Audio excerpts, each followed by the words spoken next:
We'll go ahead and move right into the meeting for the EMA Commission. Number one, approve the current agenda. So moved. Second. Any discussion on that? All those in favor say aye. Aye. Opposed? Number two, approve meeting minutes from August 9th, if you've had a chance to review them.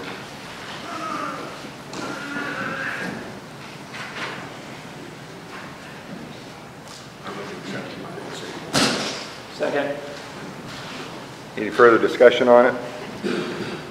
All those in favor say aye. Aye. Opposed? Number three, public comments. And just so the public knows, we'll also have a section near the end of this meeting for public comments as well.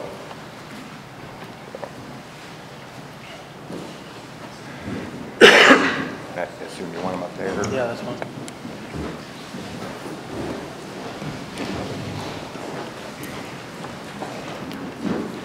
I thought there was a microphone here, but it's kind of fake, so. No, my name is Mike Johnson, and I just had a few concerns with the EMA board. I guess I'd like to bring to everyone's attention, and really had no interest or desire to come to this meeting. It's the first meeting I've been to of this board, but as I got thinking about this meeting this afternoon at home, there's a few things that really weighed on me and that I've learned through the supervisors meeting that I wanted to address to this board. I think everyone in this room understands that the need for a new radio system for first responders. We know that that's very important. But it seems like through this process, there's been some things that I think the public should be aware of that that's been brought forth at the supervisors meeting. But if you haven't been to some of the supervisors meetings, you wouldn't know. It was shared in this week's special session that Jamie Robinson, there was a communication, or in one of the past meetings, there was talking about some of these past radio systems, and Dallas County had joined Motorola in the state ISIC system. And it sounded like they hadn't got along very good with it, with some of the comments. Well, when the supervisors investigated, and it sounded like Supervisor Grindike was at Dallas County, they seem to be getting along pretty good. The other thing that, as a taxpayer, I have a lot of concern about is this request for proposal and the bids that came back in. You all know Raycom had a bid, and Motorola, they had a statement saying that if the county would like to work with them on ISIC system, that they would like to talk. Well, that really wasn't disclosed at the time. And I think anytime a government body has a bid process, any and all bids should be disclosed, no matter what they are. I think that's just pretty standard practice. I've been following this issue for several months. I went to a work session in April at the courthouse. They had a special session one evening, and Freeman and Mazzatelli, or Freeman and Associates, was kind of the consultants that the supervisors had used, and they kind of laid things out on what's good about each system and what's good for the public benefit. And it sounds like the supervisors are going to continue to use Freeman and Associates, and I was very impressed by their depth of knowledge and their experience. And finally, I guess I want to ask Sheriff Rustin Rennerham a question about the EMA board. And I see we got two different boards meeting tonight. I guess I would just ask you, Sheriff Russ, could you identify to the public who is on the EMA board so we know who's voting for which issue, and make sure that no people that's on the 911 board vote for EMA issues? Would you be willing to do that? Well, I can't sit here and list them all off because I don't know them by name. The dots mean both. Those of you who have a green dot on the back, and we can turn them around if you'd like. Well, that would be helpful. Those are on both boards, or both committees. Okay. And I don't know there's just a couple of them. So are there people here that's just on the 911 that shouldn't be voting on the EMA issues? No. The 911 board does not vote on EMA issues. Okay, there's one? Yeah. Okay. I just want to make sure that as a public, we can identify who's voting for what. So thank you. Yeah, no, the 911 board is not allowed to vote for EMA issues during their meeting. That's my understanding of these as well. So I just want to make sure we know who's voting for which. So thank you.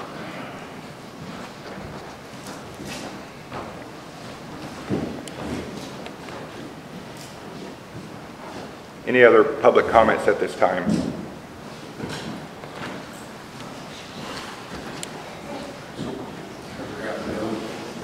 Yes.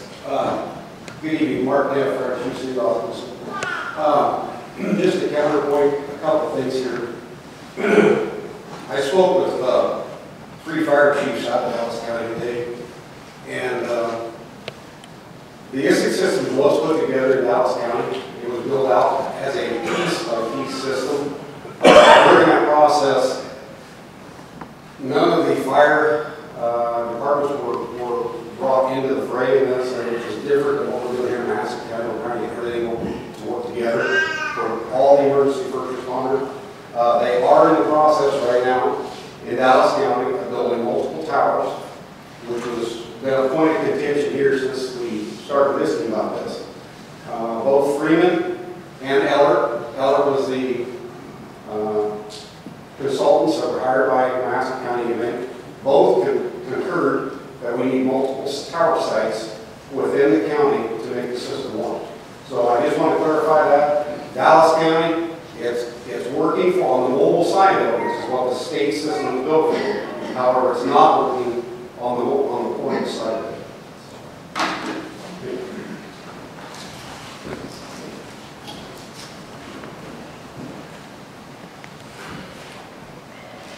Any other public comments at this time?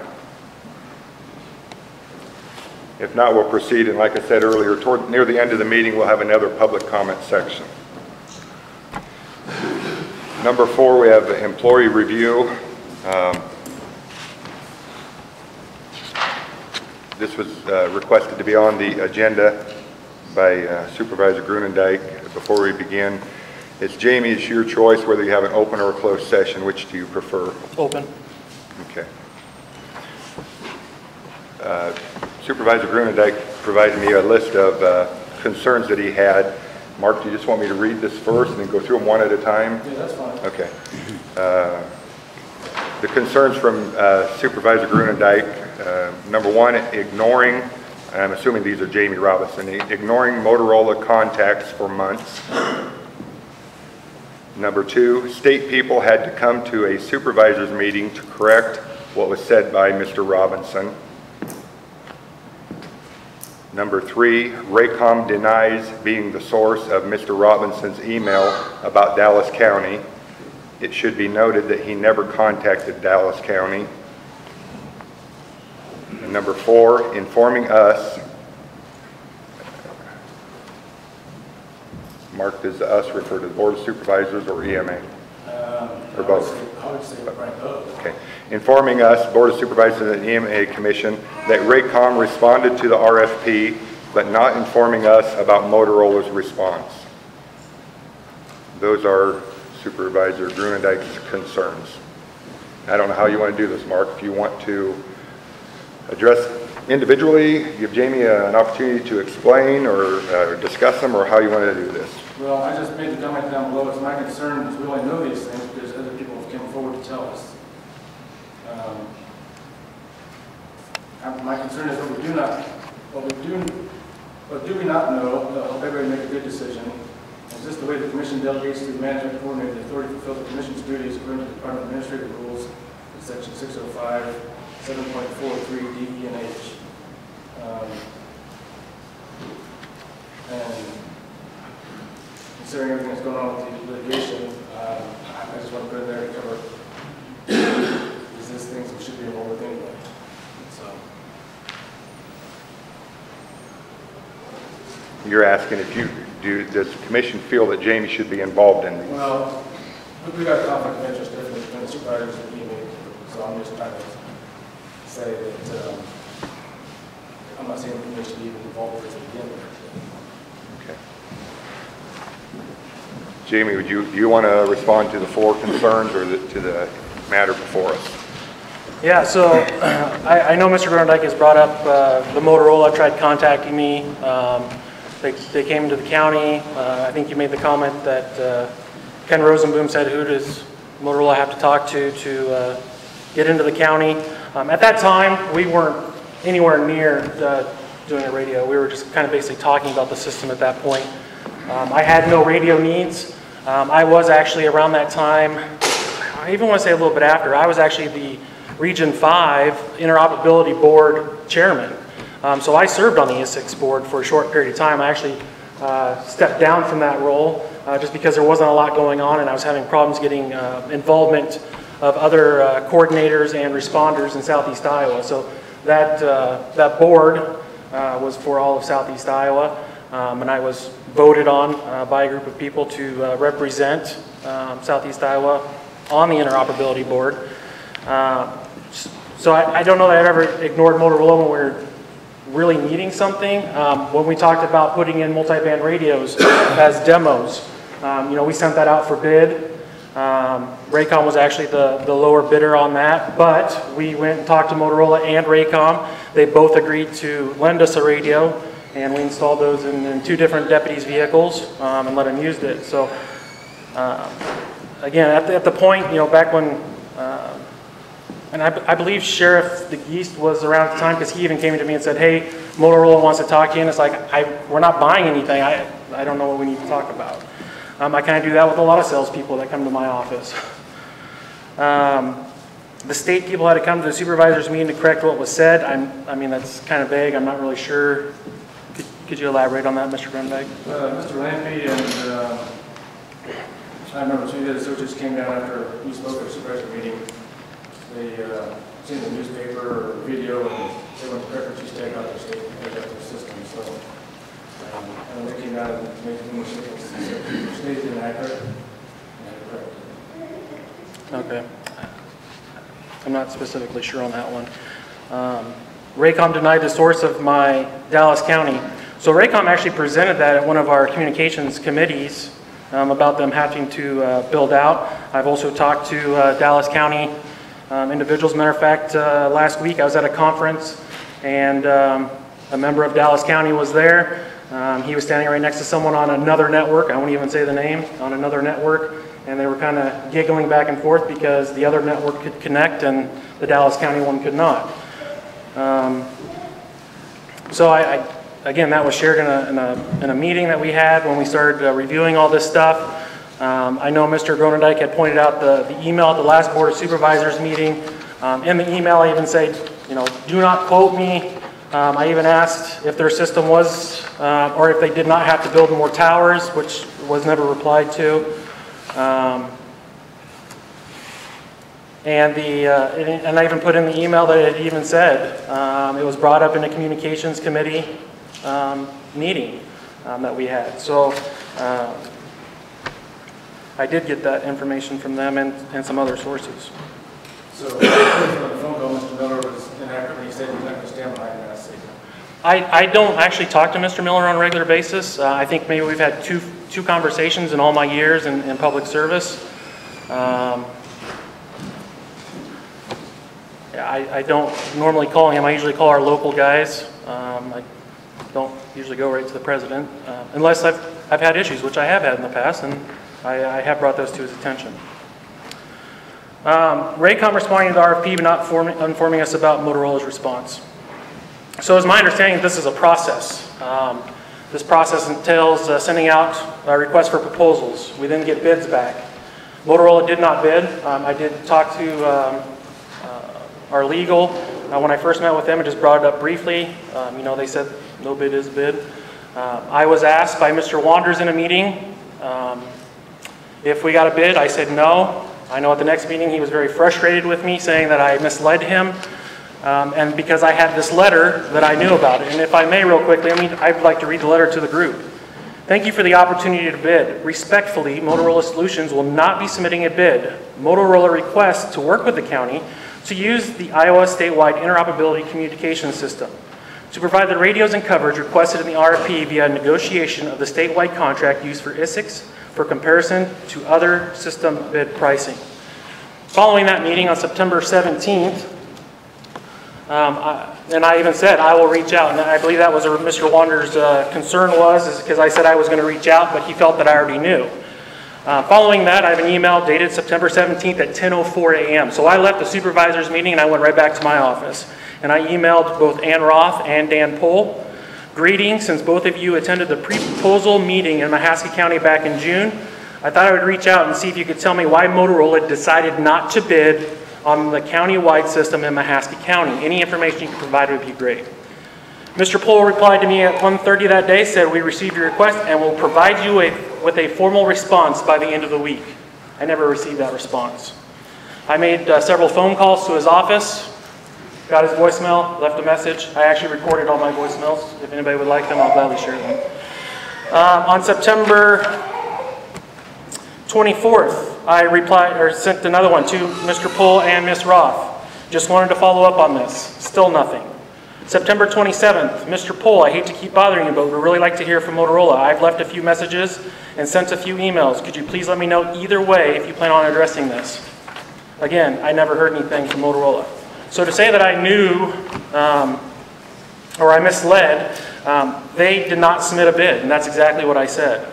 As far as holding it, again, this is a process. We sent this out, we got bids back. And like I said at the Board of Supervisors meeting the other day, Raycom's bid may not have been accepted. Eller could have gone through it and said, this does not meet the requirements that you were looking for. And it could have been tossed out as well. So I don't feel like I kept it. I'm not trying to throw us under the bus, but the sheriff knew about it as well. But again, this was a process. Just like we didn't release the pricing that Raycom released. That's all being evaluated and looked at. And I believed I was following the process. Sheriff, may I talk about Jamie's performance? If Jamie's done addressing them issues. Yes, unless there's any follow-up questions, Mr. I Chairman. just want to state, the county attorney doesn't necessarily agree with the last comment. The RFP was a public document, and so any response would be a public document and should be reviewed and proceed. And I guess if it was requested, I would have went back to our legal and said, hey, is this something that we can release? And if so, I would have released it, but no one asked me for it. So when Jamie's performance was on review, I thought, obviously one of the big things that we've done is combine EMA and 911. And so I thought probably the best place we can go to see how he's doing is talk to the people that work with him. So I made it an effort, after I found out about this on a short notice, to go talk to as many dispatchers as possible. And I think I got to 5 of them, all the way from people who have been with us for a couple of decades to fairly new hires. And they all have great things to say about Jamie. They talk about the progress that the 911 Center has made since he's taken over. The one thing they tell me is, they said, we have training and we have equipment and we didn't have that before. They feel comfortable doing their jobs now that they did not feel before. They honestly, there was nobody who said that they felt like he was not doing his job and he was not doing it well, and that the 911 Center was not heads and shoulders above where it was. I asked them, because of these comments on Jamie's integrity, I asked every one of them if they ever felt Jamie was dishonest to them. And the answer I got from every single one of them was no. They all said Jamie has implemented policies that have made our 911 system better. He implemented a procedure where all the calls are reviewed, not all the calls, a random sample of emergency calls are reviewed by the senior dispatchers, and that is then shared with the people who did the calls to make the calls better, to make sure that they get the information they need and that they're doing what they need to do for our people who are calling in. They said that was great. They said Jamie implemented a thing called rounding.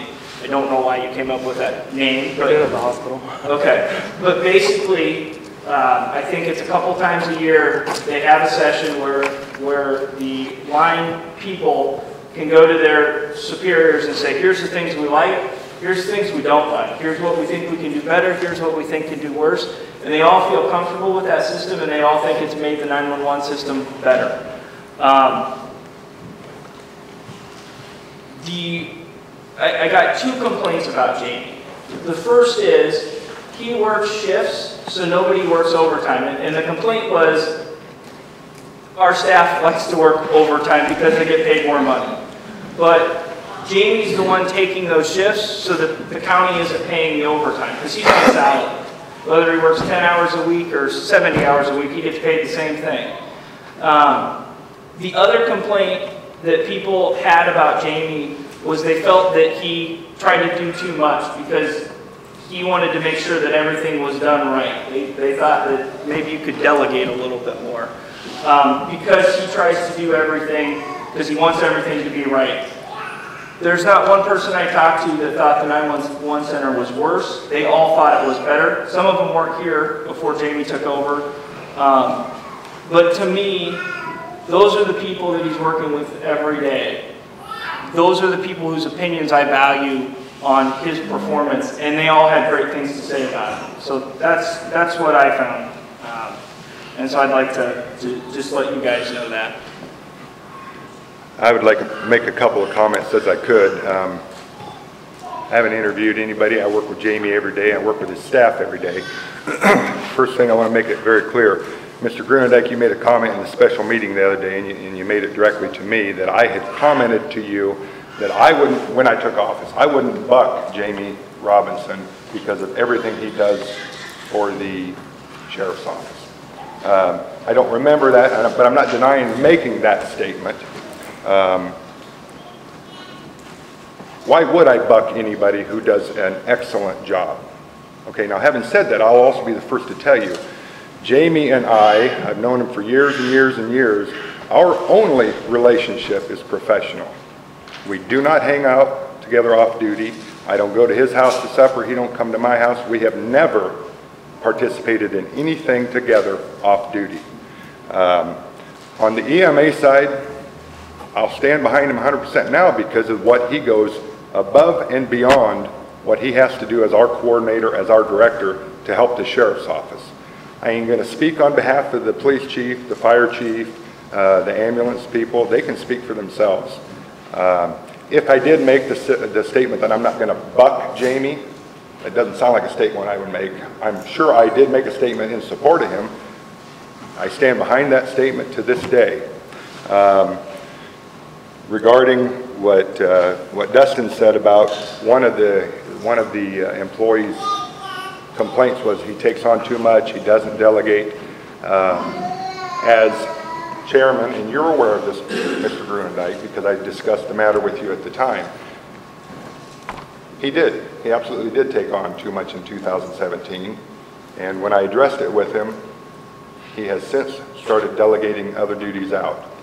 Ask Cheryl, ask his senior dispatchers, is he learning to delegate more? Yeah, he is.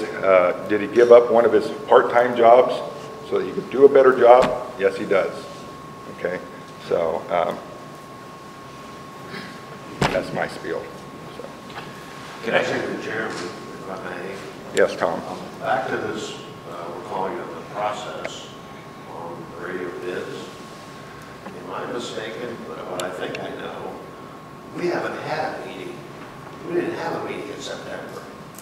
So the commission was never assembled to formally give us any update on bids. So it's like, you know, we go around and talk about it everywhere else, but the commission hasn't seen it. I don't go to all these supervisor meetings over this radio. I'm sitting on this commission. I was waiting to hear. I did, after reading it in the paper, that the bids were in, and Motorola didn't bid. I did call and say, why? I mean, they were at a lot of meetings, and they acted like they were going to do. So I assume, you know, it's not clear what they think about Eller, and I'm not defending anybody. I'm just saying it's a lengthy RFP. Was it written to leave them out? I mean, I do bids for a living. There are specs written to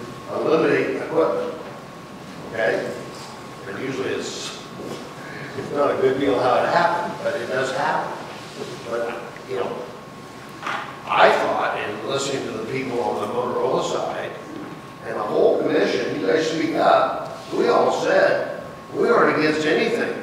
We wanted to look at the state system to see the dollar. We're trying to get to the darn dollars. We don't have any dollars. I haven't seen the bid, and as far as I'm concerned, nobody should see that bid. Those bids should have been in sealed envelopes, and I thought Eller was hired to review them, and then they would have come to the commission and told us what they thought. But now that we don't have two bids, I think we need to decide, do we want two bids? And if we need two bids, we can allow to do that. But, I mean, it just hasn't all happened yet. Am I remembering this correctly? Right, Tom, and we can discuss that, and we will discuss it, but let's stick with the performance review. Well, but the only reason I'm doing that now is because his performance said he didn't disclose it. He couldn't disclose it to us yet. We hadn't met. Anyway. Well, August 15. I got an email. It said the deadline for the RFP at the Hanway radio system closed at 3 p.m. We received funding from Raycom for the radio system. It said nothing about receiving anything from other people. Because we had We got a response from it.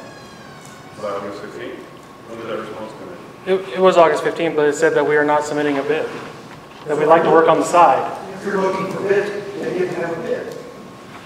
Response from our response from We our. were looking for bids, and they came out and submitted a bid. I don't think we've met since that date either. I'd have to look at the calendar. no, we have not. You know, we had so much trouble hiring attorneys and getting dates to meet. We went more than 30 days, I know, without a meeting. Anyway. Sheriff, I think one of the other things, and Chief, I'm going to jump in before you while this is still in my head, that we asked of the emergency management coordinator is to respond and help respond to disasters that happen in our county. My city had one of those back in 2013 when my water plant was flooded and we didn't have water in my city for about a week. I don't even know if the sun went down that first day and we had a city park building full of bottled water to give out to my citizens. That was not me. That was not my fire chief. That was Jamie. I think if you ask my fire department, my police department, and my citizens, I think that the Mahaska County emergency management response to that happened in my city, and I hope we never have to go through it again, was exactly what should have happened. So I think, you know, the 911 system is part of it, but that's also his responsibility. And so that's been several years ago, and I hope it stays several years ago. We don't have any more of those. But sorry, Chief. Good, Chief. Actually, I have a couple questions, a couple statements. And speaking as to the bid process, the RFP, you know, Motorola's been around 90 years. They employ 40,000 employees, and their net worth, or their net assets, are over $12 billion. They know what they're doing. They know how to make business decisions, and they made a business decision to not submit a bid. And I don't know why we're playing in this field right now. But backing up a second, I'm not sure I understand Mr. This shows up as an agenda item. What exactly are you asking of the EMA board? It's an employee review. Are you asking for us to review it? Because my understanding is Jamie works for this board. The EMA director works for this board. He doesn't work for the board of supervisors. He works for this board. So are you asking us to review this performance? Yes. Okay. I just want to understand where that's going. I don't know that it's appropriate to review his performance in the meeting unless, you know, Jamie wants to weigh that and off we go, a full-blown hearing. Well, yeah, I mean, Jamie said he wanted it to be open to the public. So. Well, that being said, I do have a couple comments and I'd like to share. Go ahead, Chief. We have an allegation that Jamie made false statements that required Mr. Lampy and an unknown person to come down here and correct those statements. For us to act on that as some type of misfeasance or some type of a problem, I think we need to know who this other person was, what statements were made, and what correction was required. We don't have that. We have just an open, empty statement that he said something wrong. We can't take action on that.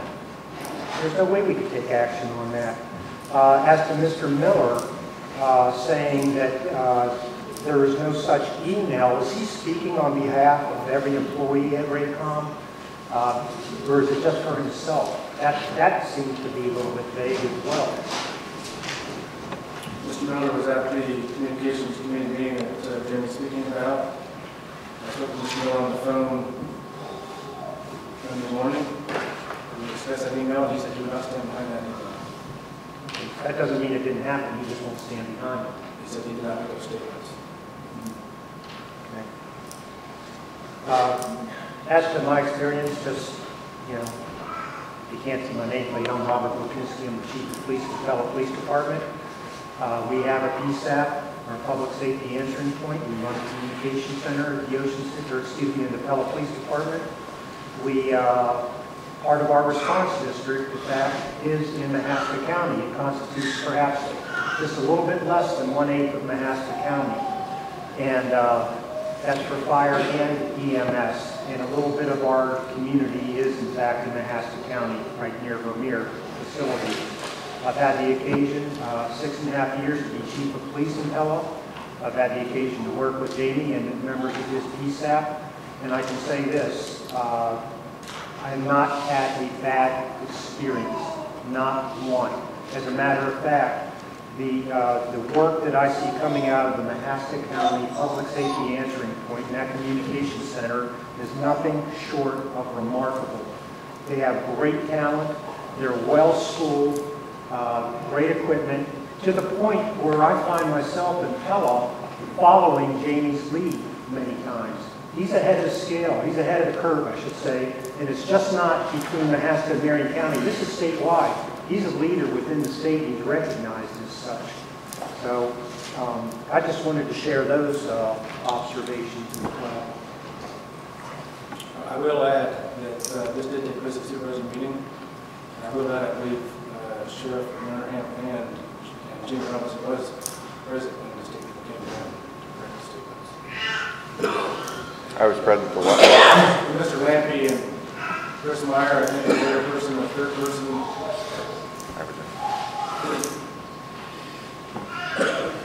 And what were the statements then? Do we have that?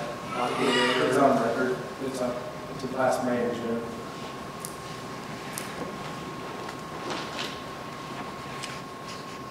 Any other comments, questions regarding Jamie's performance? Well, didn't we hear from Chief, didn't we hear from your head dispatcher, and I know she's here tonight, about the tornado in Vermeer? You were out of town. I was. And I thought she testimony that Oscars and Jamie, everybody did all they could to assist the county and the tornado. Yes. And that's just one example. There's been many where we've had to respond to the matter. It's a real purpose, everybody understands.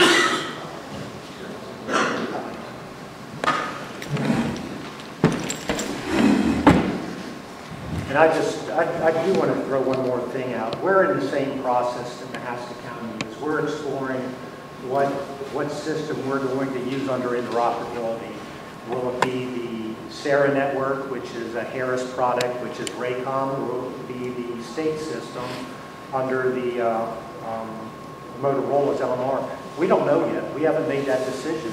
The important thing for the Pella Police Department, Pella Fire, Pella EMS is interoperability. When we push the button, we want to make sure our officers can hear us and our firefighters can hear us. And when they push the button, we want to make sure we can hear them.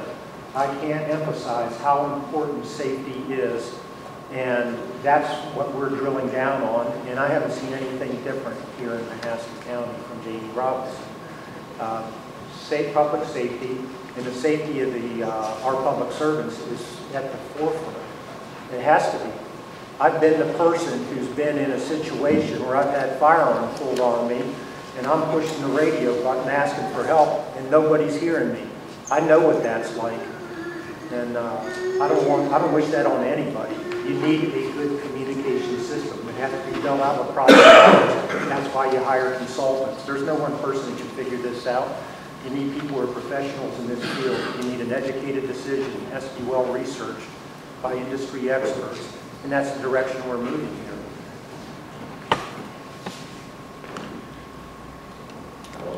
I will add, I understand your frustration with poor communication, and that's why these points are down here. As an individual that has to defend spending this kind of money for our taxpayers, I would like to be known that we had all the information up front and everything was correct and accurate.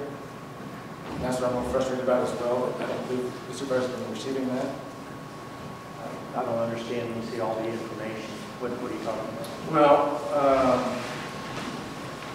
I believe the first two points there, ignoring Motorola contacts from us and then correcting the signal to come down and probably connect it. Because they had to deal with the state system. So you're not talking to Motorola, you probably don't know about the state system or how the benefits or whatever they have to offer. I did go to Dallas County. I spent a day there after that. I was told that system did not work. They're still building it out. I was introduced to the dispatchers at the dispatch center. And I spent 3 hours driving around that county with the manager during planning. And we didn't build this, it was just a portable. The portables went on the dash and the pickup. It was so clear, I could tell exactly which lady was talking to us in the dispatch center. I too have been in Dallas County, and I've had a good experience with the radio system as well. And so when they say it's still being built out, the tower sites, the grass was being mowed and the weeds were being sprayed around the fences. So the continued, say they're still building out building towers, I have a hard time believing when the grass is growing and they're mowing it. And so,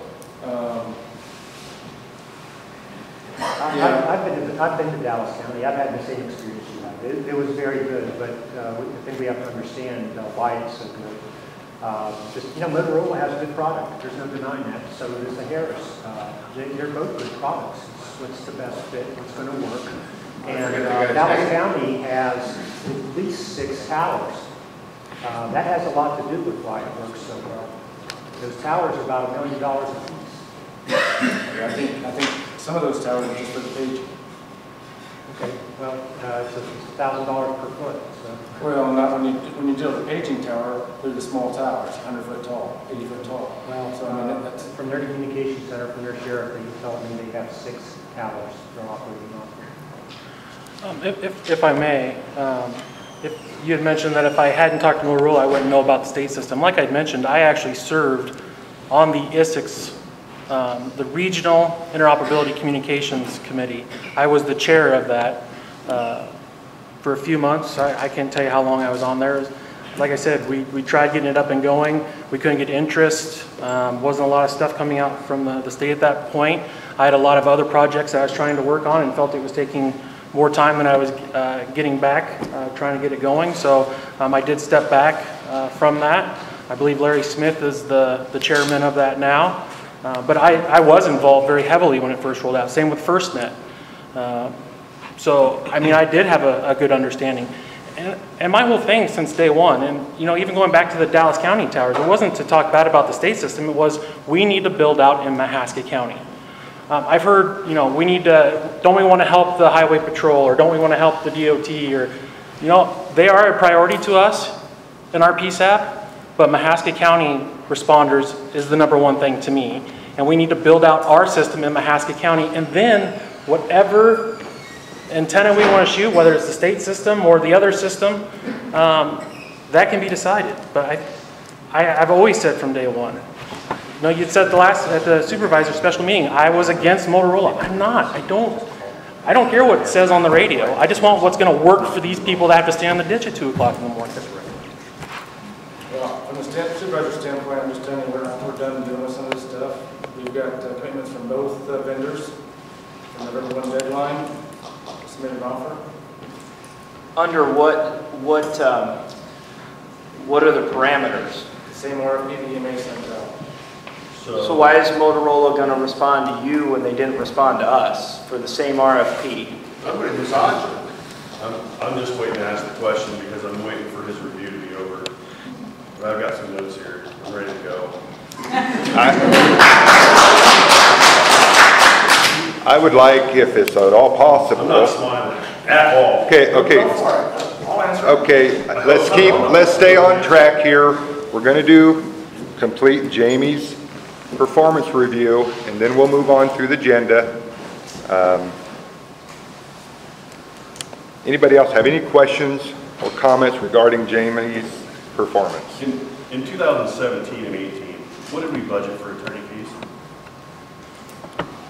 15,000, I want to say 2,500 last year because I worked. 2,500? Yeah. We budgeted 2,500, right? Yes. Okay. How much did we spend? 26,000. 26,000. Where did we make up from that in the budget? I worked all the overtime and erased that line item. Thank you. Taxpayers appreciate that. Any other questions or comments regarding Jamie's performance? As a member of this committee, I don't think it's appropriate, and I'm not in favor of him stepping back and not being involved in the matters we've discussed. Is there anybody else who would like to make a motion for any type of action? I make a motion we continue on business as usual. Second. Any further discussion there? All those in favor say aye. Aye. Opposed? One abstention. Okay, anything further on Jamie's performance? If not, we'll move on to number 5, 911 updates. So mapping. Cheryl's kind of been leading this project. Right now, our CAD does not follow the postal standards. This kind of came to our attention when we found out we weren't eligible for some grant money. Since we don't follow the postal standards, our mapping doesn't follow along with the state's mapping, and we need to get it fixed. Our vendor advised he's unsure why it was ever set up this way. I think the word he used was catastrophic, but it is that way. So there's over 100,000 entries that need to be fixed. Once we get those fixed, then we'll hopefully be eligible for some of that GIS money. I just wanted to touch base on that under 911, and I do have it under for bill approval down below for the shield for 5,000, which we can discuss down there. So we're not following postal standards, so our mapping doesn't match up with the state mapping. So we need to adjust all the, like we have streets, it's abbreviated wrong, like has an E or doesn't have an E, or so there's a lot of little pieces in there that has to be adjusted. So Shield, our vendor for our CAD, can go in there and make all those adjustments. They said it'd take about a week.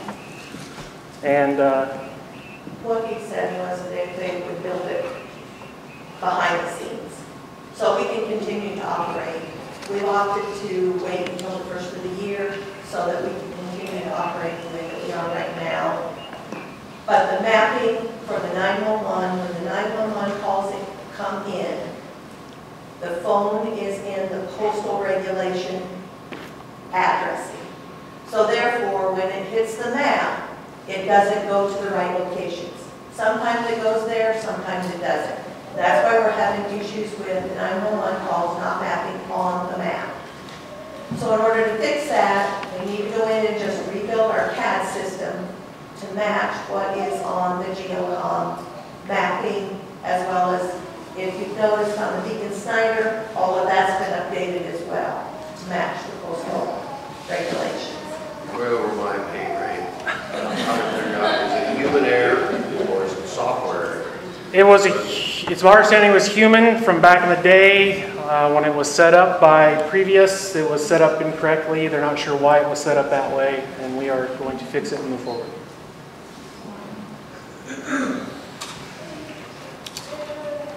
How long is that going to take? They thought about a week. They're going to do it. We're still going to be able to function. One of the big problems we're going to run into, and this is why we're waiting for the first of the year, is right now, if you go to 1214 High Avenue East and you pull it up in our CAD, you can click history and it'll pull up the calls that have been there. The problem is, right, once they change this, it's going to kind of change that because that address no longer had those calls. So they're going to try to make it so we can still find a way to get into it through a different way. But we've got to get it fixed. Because law enforcement needs to know if they've been there 6 other times. Right. Or correct. Whatever. Okay. Any questions on the 911 mapping discussion? 911 audit, Jamie? So we talked about this with the 911 board. We had 3 minor issues. They have been resolved. You as well have a letter in your packet outlining that. And I just wanted to make you guys aware of it as well. C, retirement replacement discussion. So we had good turnout. We did testing and interviews. We have sent fingerprints in on 1 candidate. We're just waiting for those to come back. And if everything goes well, we'll have someone in place by the end of the month.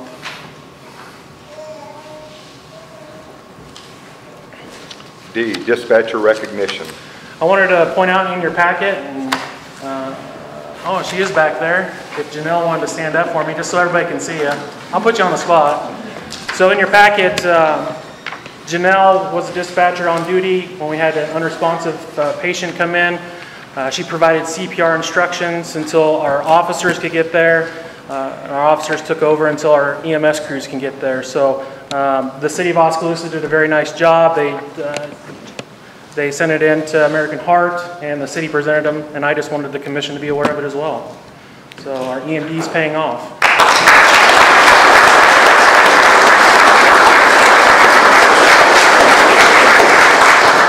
And I'd like to add the same thing I did at the council meeting, the new machine that Jamie showed us about, they got grants to get that actually pumps the heart by the machine, so everybody's getting wore out, the patient still lives, they used it. Thank you for beating me to that. I'm sorry. And I think did you bring the Luke device to one of these meetings? Yep, that was a grant that we got. There's 3, 1 on each ambulance, or 5 of them. 3 on each Mahaska, and then 1 on Fremont, and 1 on New Sharon. So. Any questions for Jamie under number 5? We'll move on to number 6, EMA updates. Hey, County CERT. So I just wanted to kind of brag on our CERT team a little bit. Some may not know, they've actually been referred to as the gold standard in the state of Iowa. It's a group of volunteers that come together and assist we call them kind of an ancillary responder. They assist our fire departments, our law enforcement, EMS, wherever they're needed. They block intersections. So when the roof blew off the Mahaska West, instead of having officers posted at those corners, we put the CERT team out there. So the officers can keep doing what they need to do. B&B bedding, we put CERT out there, both to block the traffic and to provide rehab in that rehab trailer that they got for us. Excuse me. So I just wanted to let you know that since the beginning of the year, they have raised approximately $70,000 for us to put back to our emergency responders. $60,000 in cash. We've actually built a nice little training room at the old bus barn. It will hold 60 people. It's got their computers and TVs. They've raised $60,000 in cash. They got another $10,000 in equipment. We've gotten a brand new 700-pound-a-day ice machine. They also got us an industrial multi-craft coffee unit so that we can get coffee out quickly to the fire guys, especially with the cold coming upon us. So I just really wanted to put that out there. Our CERT team has been working very hard. They're out there trying to find more money for us. But we're sitting at right about $70,000 that they've brought in. So, Am I right? That's volunteer. All volunteer. That is correct. So if you see a CERT member, please thank them. What I appreciate about the CERT team is it's not a group of friends all from New Sharon who formed this. They're not all from Oskaloosa. They're not all from Fremont. There are members throughout our entire county.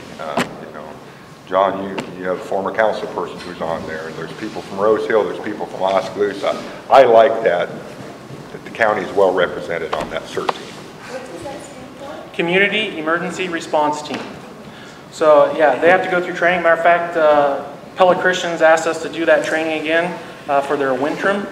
We'll be providing it to their students. And actually, that's how we kind of got started. We got some grant money from Indian Hills, and we provided it at North Mahaska, and then kind of rolled it out to some churches, and then now we just kind of put it out there. So I've been all over the state helping get these programs going in other counties because our program really is an example of a great CERT team in the state. They've been to Hurricane Sandy, Joplin, so we've sent members to assist in other places as well. Any questions on CERT? Go on to B, radio issues. So I was asked to start tracking some of the issues with the radio.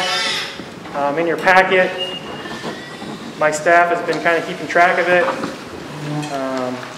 There's some examples of some concerns with it. So this data is from July. There was 23 days documented. It shows there was 109 issues, or 21%. Averages out to about 4.73 issues a day. This is only for the Lex channel, which is a repeated channel. That's not for our fires, not for pagers. I have a feeling we'd use a little bit more paper for that. But as you can see, anything from static, trying to contact dispatch, couldn't copy. We're going to kind of keep track for the next few months, and we'll present that information to the commission. No, I just thought, we had all heard, I asked Jamie to put this together, we'd all heard anecdotal evidence about our radio system not working. I like numbers. So I think, showing we had 109 issues in 23 days for purely our law enforcement, to me, that's unacceptable. I mean, those are 5 calls a day that could cost somebody their life. Could cost more than one person their life. So. The problems listed on here also, I'll point out, are problems noticed by dispatch center. Law enforcement, the PD, the sheriff office, we were asked, and we did ask our guys to keep a log individually of problems they have. For example, if I'm down in Fremont and I need to holler at Jesse Sanders who's in Fremont, or excuse me, in Eddyville, and I can't get through, I was to log that. I'll be the first to admit, I dropped the ball on it. I got about 3 or 4 logged, and it's difficult when you go from one call to the other, remember to find that sheet and log it. So what you see in front of you is just the issues that dispatch had, not the officer to officer or deputy to officer out in the field. Any other questions for Jamie on the radio issues? Correct me if I'm wrong, Sheriff, too, this number might be a little bit low because law enforcement in this county has learned to work around it. Yeah, Dustin, you've heard me say it before. Again, I'm not speaking for the police department. I know my guys and myself. I hate to say it this way, but we've just learned to live with it. And if I'm in Fremont, Iowa, and it's not a call that I can handle within my car, I know this is worthless in that area.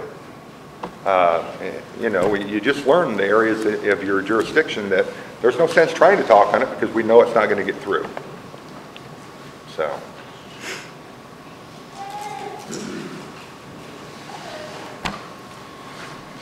Any other comments on the radio issues? C, the radio RFP discussion.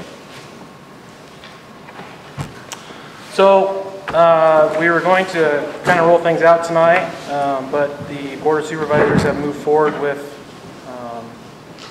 sending out, working with Motorola and Raycom, I believe. And you're going to use our RFP, which they're using our RFP. I mean, as long as we get a 90-95, I don't see an issue. The one thing I did want to mention, though, is there are other radio vendors out there, and that really should be taken into consideration so someone doesn't get in trouble for sending something out and not inviting your E.F. Johnson's, your Harris, which is a standalone company. I know Blackhawk County, they got 4 bids from different vendors. So I guess from our perspective, I'm not sure what the commission wants to do moving forward. I believe, and I'm not going to speak for you, Mr. Gorndike, you guys had said that you guys would be taking that over at your special meeting?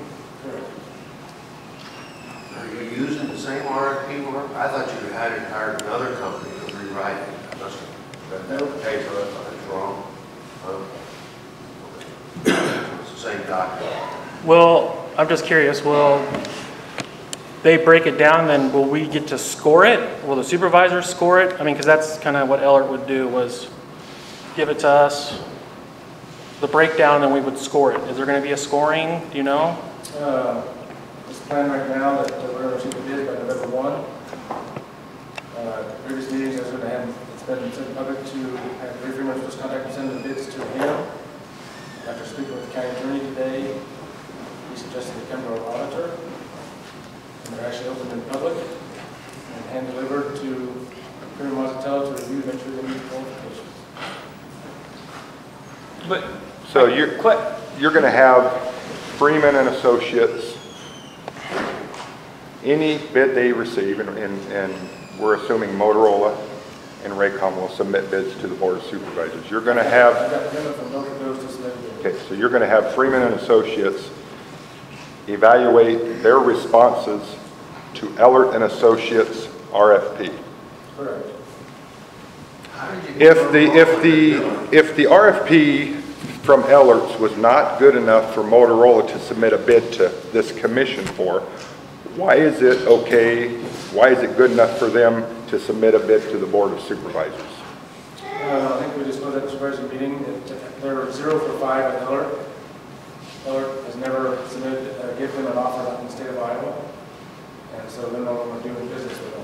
But the RFP is not going to be changed, correct? Correct. And that's what Ellert wrote. Right. I'm confused. It's the same specs. Well, yeah, but if they didn't like it the first time they read it, they're going to like it the second time they read it, are they? I'm not sure if them or how Ellert scores them. I'm sure you aren't. I mean, like the chief said, they're a $1 billion company, and The only thing I can tell you is Ellert came down to the communications committee the first time they talked about, they just came back from Lincoln, Nebraska. And Lincoln, Nebraska bought a Motorola system, and they spoke for quite a length of how Lincoln, Nebraska bought the wrong system.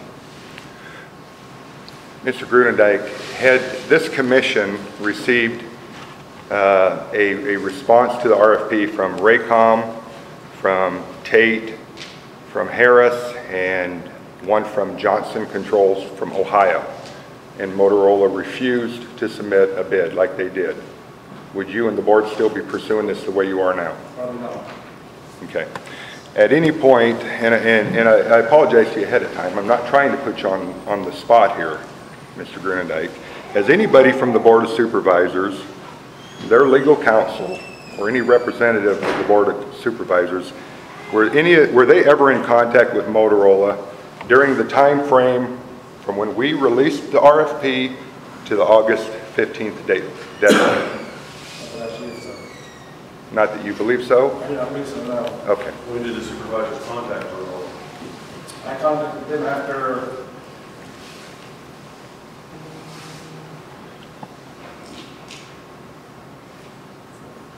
And when I say September 27, I believe it was.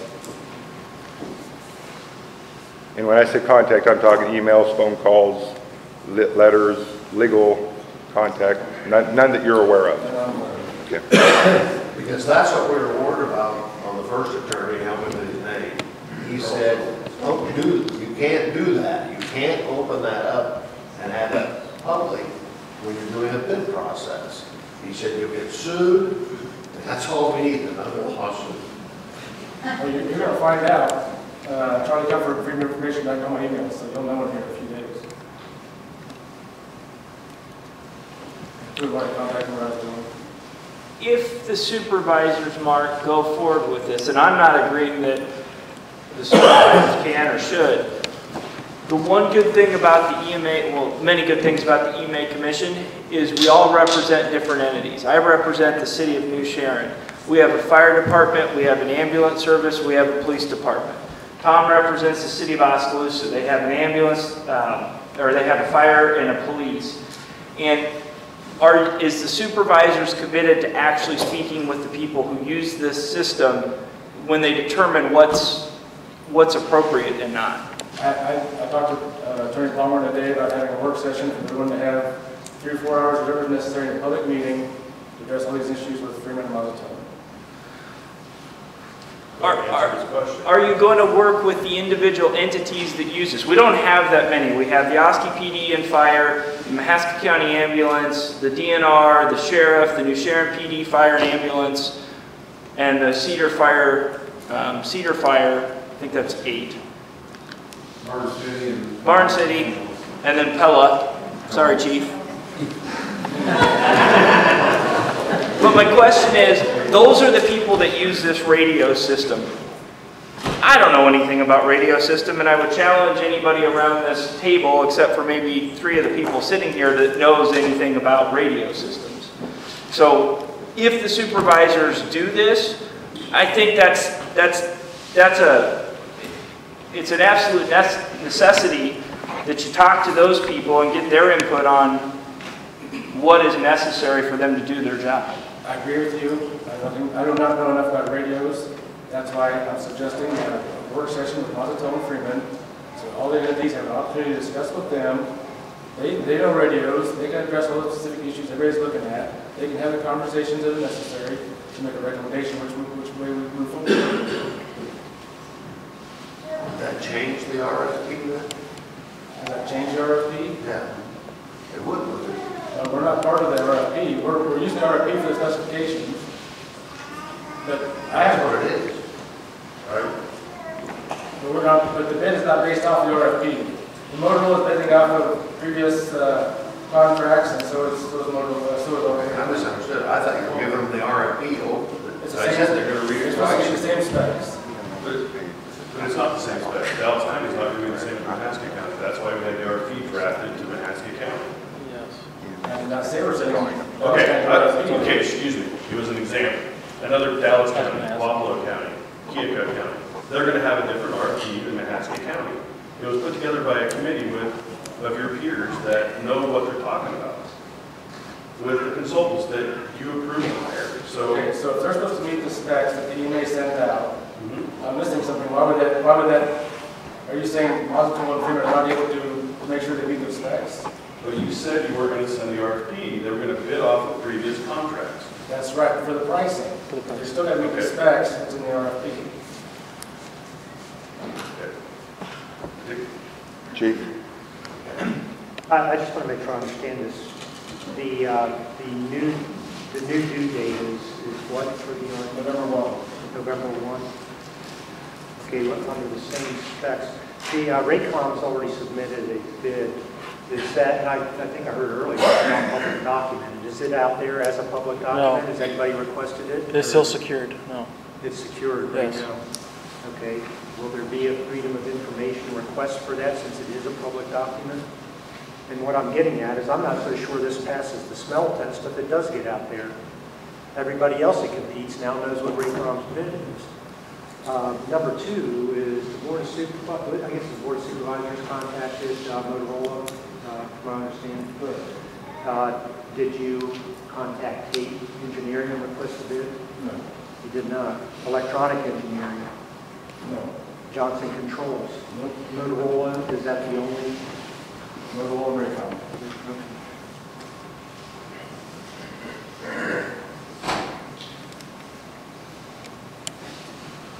If, Mr. Grunendijk, if the Board of Supervisors is soliciting bids from an RFP that this commission has paid for, is the Board of Supervisors going to reimburse this commission the cost that it spent to draw up that RFP? I guess that would be a good thing from the agenda we can talk about.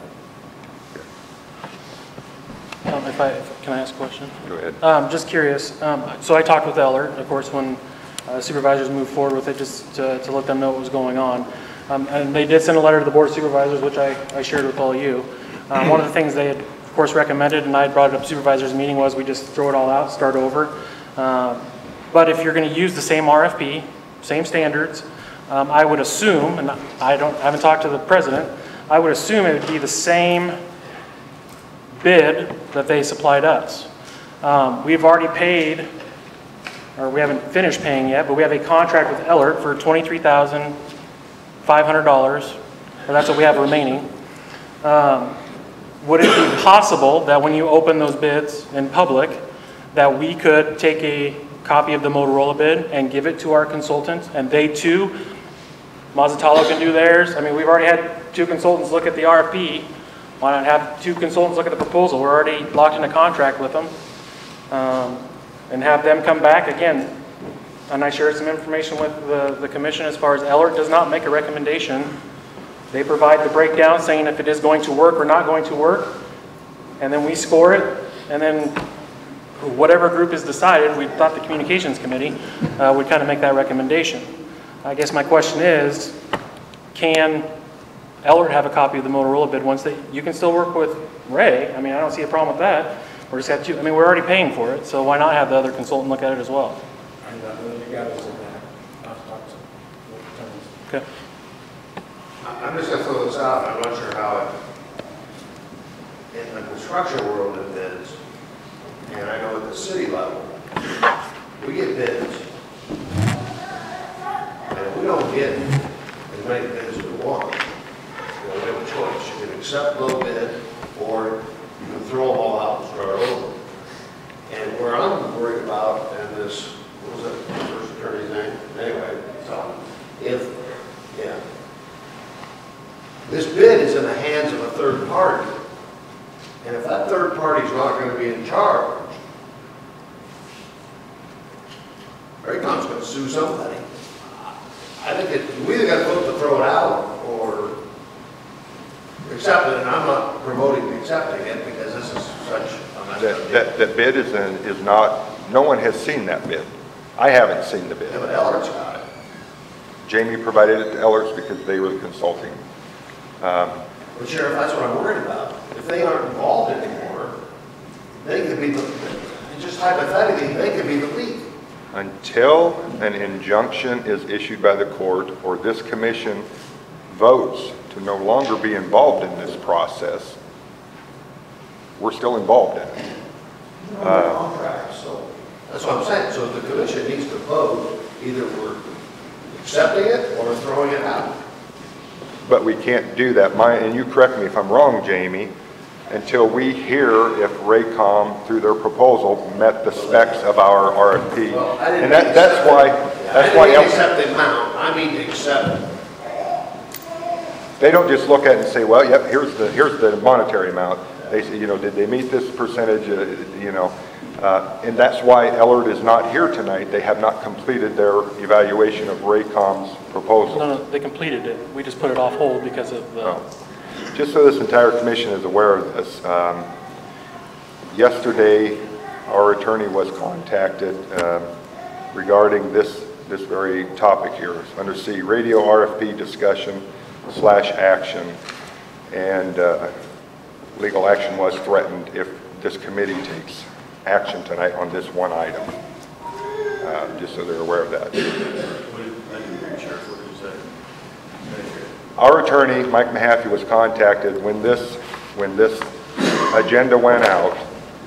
In this line item, when another attorney read where action was listed under this, that attorney contacted Mike Mahaffey and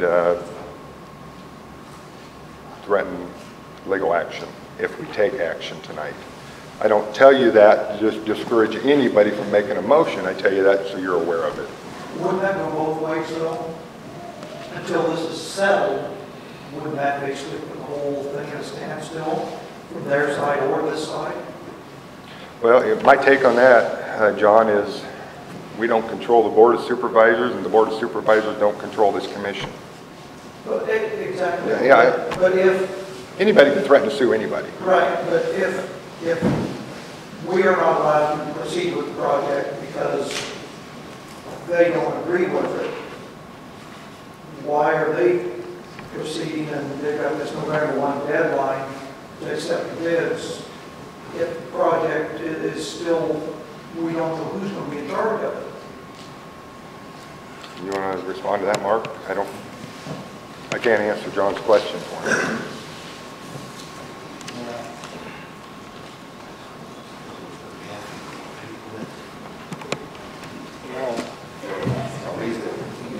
He's already addressed it.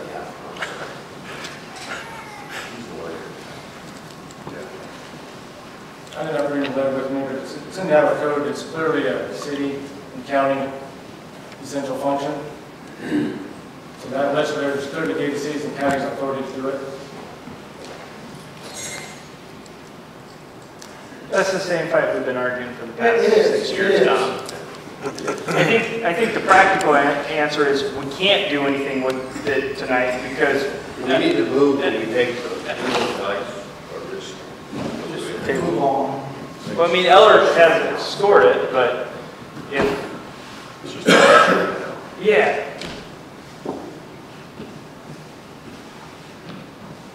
But I'm tired of paying attorney's fees and lawsuits, and we don't need another one from Raycom for saying you guys moved the ball on us. Well, and if they're cherry picking who they're going to request proposals from. That's a supervisor's Yeah, problem. Yeah, that could be an issue for you. That's not our problem. Taxpayers' problem. That's true. Under what says supervisor problem? If you guys are calling specific people instead of putting the proposal out to all the companies, as the chief said, that's the supervisor's problem for getting sued from those other companies for not giving them a fair shot at it. Because you only contact the Motorola mark. And Raycom. Right. That's two. Can I add something a minute? Nope.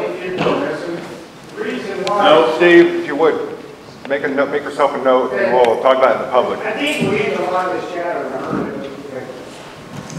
There is no liability in that issue. County attorneys want to told us if we should advise, so they're very Freeman. I thought you asked the county attorney to step down from anything regarding this 911 system. On that issue, that's true. You asked him to step down. On this, there's an email that he was done. When the last, we talked about the supervisor meeting. You're right. He sent an email that he didn't have time to deal with significant issues with this board. You asked him to send that email, though, didn't you, Mark? You know what? I need a lawyer to help me work through this stuff as we went through it. And we have a lawyer. It's called the county attorney. And you know what? When he said he didn't have time to help me go find other counsel,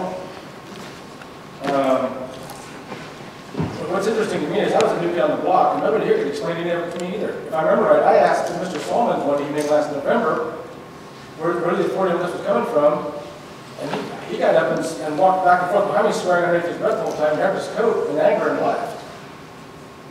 You know, all I want is some answers. I mean, We've gone over this issue over and over and over, and we've heard from about 18 different attorneys that what we're doing is correct.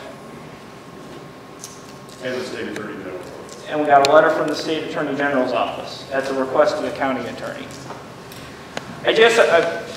I'll make that correction. The Attorney General's letter did not address 29C-17-4. The Attorney General's office did not examine that 2080. Right, it answered the question, though, that was posed to it by the county attorney. It did not address the 2080 agreement. That was the question. It did not address the 2080 agreement. You look at the 4 questions he asked, it did not address any of them.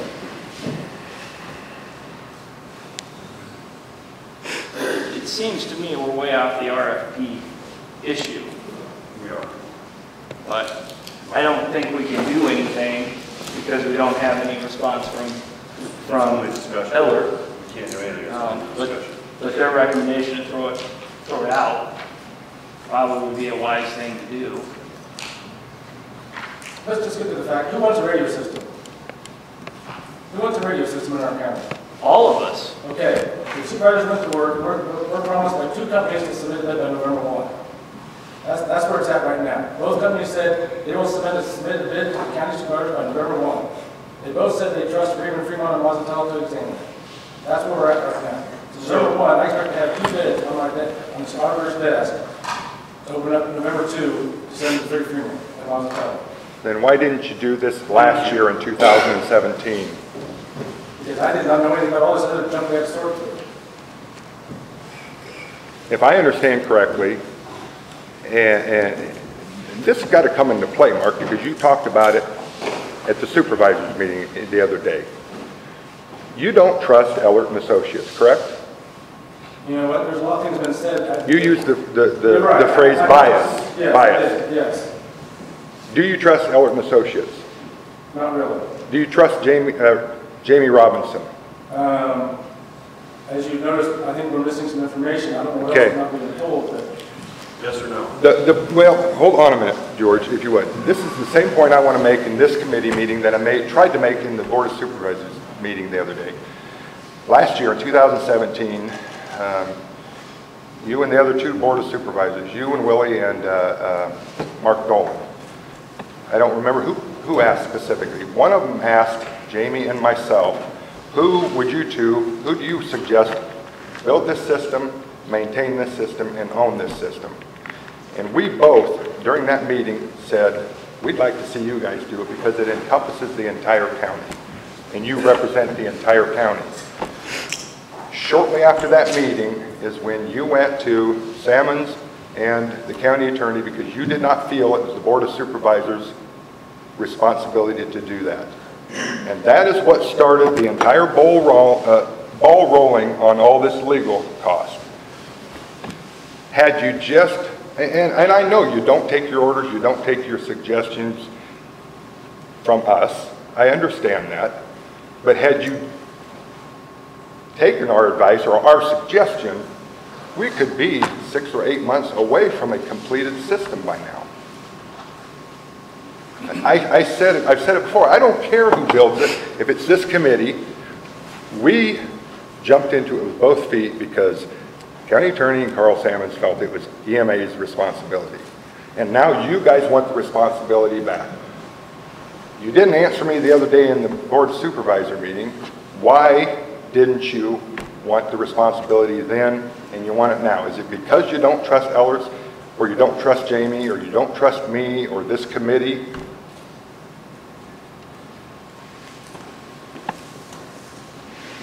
You use a lot of phrases there. I went to Jim Blummer and asked him who really is supposed to be doing this with 20 Ds and all that other stuff involved. I did not call Solomons. One of them did. I went to county attorney to make sure things was done properly in the right way. Okay. And that's where this whole ball got started. And as Blummer said, it's probably the EMA's job. He wrote the letter. And then we started reading chapter 34A and we thought, shoot, this doesn't entitle. 34A does not include towers and everything else. And then we started looking into 28E, and 911 board, and it created more issues. And then next thing, Blummer says, I don't have time for all these significant issues. We need outside help. Okay.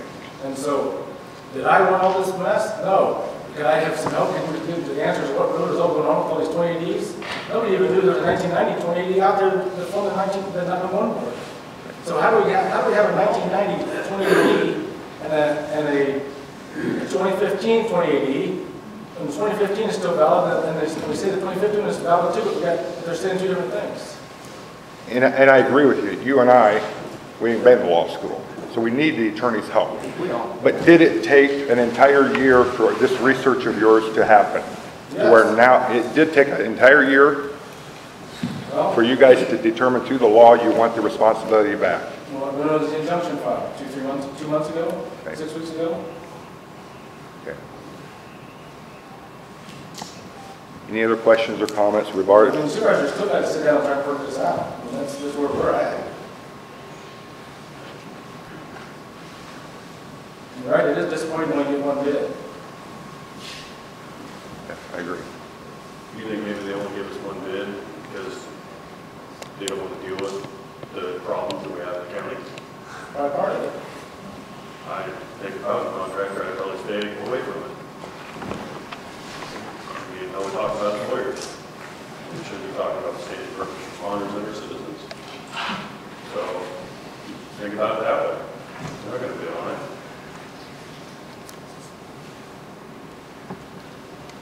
I've got some more to say, but I'll wait till the legal discussion. Any other comments or questions regarding the radio RFP? I want to make a motion, but I can't. I want to make a motion that we lock up or freeze the previous Raycom bid. But if it's a public document, we can't make that motion. We're sort of in a catch-22 here, and you know, you can't seize up a public document, but as soon as one request comes in, fair trade or fair competition's gone out the door. And once again, we're back in a legal morass. I think there's one thing we learned here. When we get an RFP return, it needs to go to a public forum and then sent to whoever needs to examine it first. So then it's already But if we did that, then Motorola would have Raycom's information right now and would base their bid off of that. It wouldn't be a fair process. If you start soliciting bids outside the deadline, yes. Right. But if, in this example, if Motorola had submitted a bid, Raycom had submitted a bid, you're right, they should be open in a public setting and forwarded. But then everybody also should know there's a letter out there that says we want to move forward with this, we want to try to get a second proposal. I guess I'm missing what that letter says we're not bidding. We were told we have one bid from Raycom. I don't think that letter makes a hill of beans difference in that discussion. A letter saying we're not bidding or just not submitting a bid is the same thing. Still a public document, answer to a public document. But the end result is the same thing. They didn't bid on it. Okay, so then we're going to have to decide we're going to settle for one bid, we're going to spend millions of dollars on one bid, we're going to try and solicit a second bid for somebody else again. And that's it. We're back to, we can figure about this all day long. The question that I go back to, we want a radio system in this county. And we could have. We wanted a radio system 10 years ago in this county. Okay, You so keep saying millions of dollars. I have no idea how much this thing is going to cost. I made the motion to go forward with the RFP because I want to know how much it's going to cost. Even after the Board of Supervisors put an injunction against us. We're fighting over this, we don't know how much it's going to cost. It makes no sense. There's no junction against you, we're going to find out November 2 what's likely what's going to cost. So two vendors were going. And Mark, Mr. Grunendijk, this committee, we may have been able to vote to throw the bid out from Raycom. But you guys, the Board of Supervisors, threatened legal action if we took any action tonight. I wouldn't say threaten, I think we just let you guys know what's going to happen. An attorney calling our attorney saying, if you take action, we're going to file for an immediate injunction. That's a threat of legal action. You know, I got the emails that said that. Any other discussion on the radio RFP? What was the last statement on that letter from Motorola? Can I see it real quick?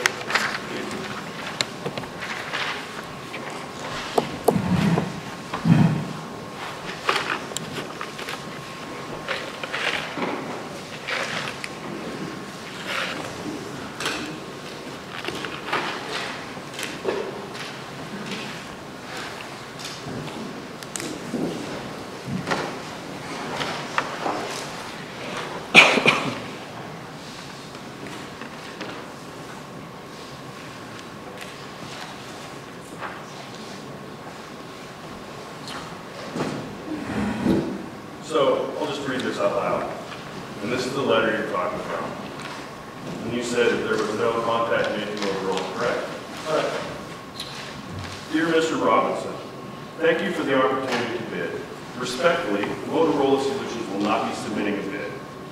Motorola requests to work with the county to use the Iowa statewide interoperable communications system to provide radios and coverage requested in the RFP via negotiation of the statewide contract used for this for comparison to the other bid system bid pricing. Motorola requests to work with the county.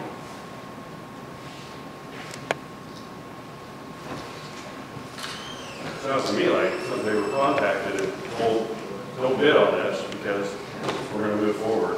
Why else would they know they're going to work with the county? Because you came out publicly, what, at your special meeting Tuesday? You say you're submitting bids, right? Correct me if I'm wrong? No, we did. We asked Motorola to submit a request to bid to Motorola in the general meeting, October 1. Okay. The special meeting, George, that you're speaking of is the board.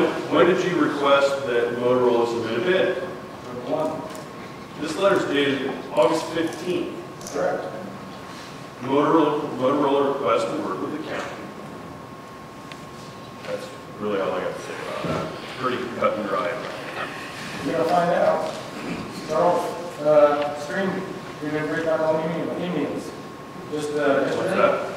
So you're going to find out what's moving on that camp.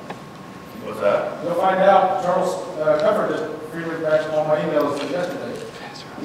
So I'm going to tell you, if I was contacting Motorola, I wouldn't wait until September 27th to find out when they submit a bid.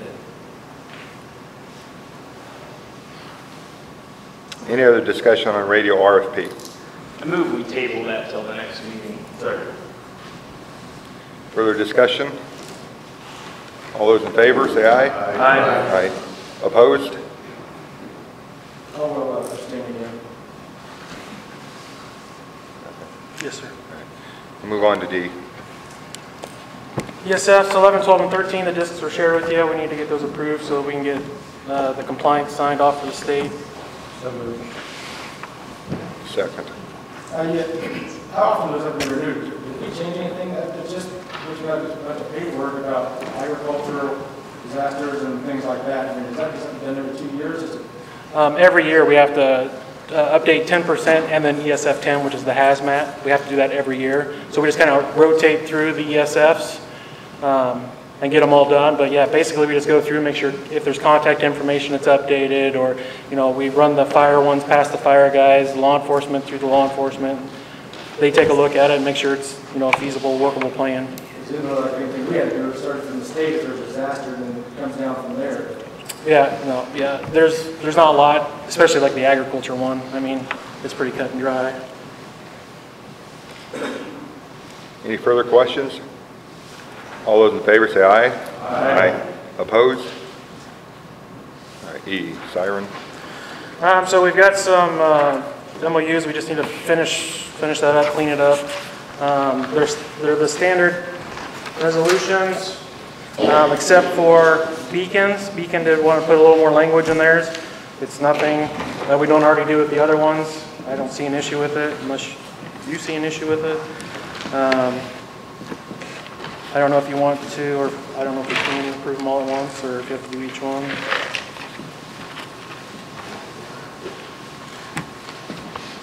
So it'd be for Beacon, Eddyville, Fremont, and Barn City.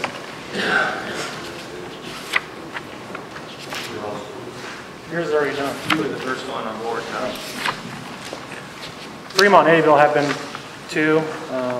I was just trying to get them all together so we could get it done.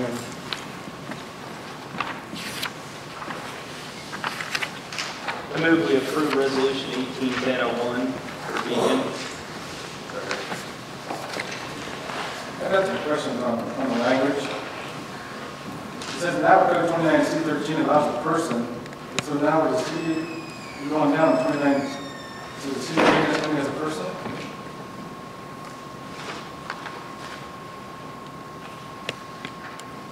That's how our attorney wrote it.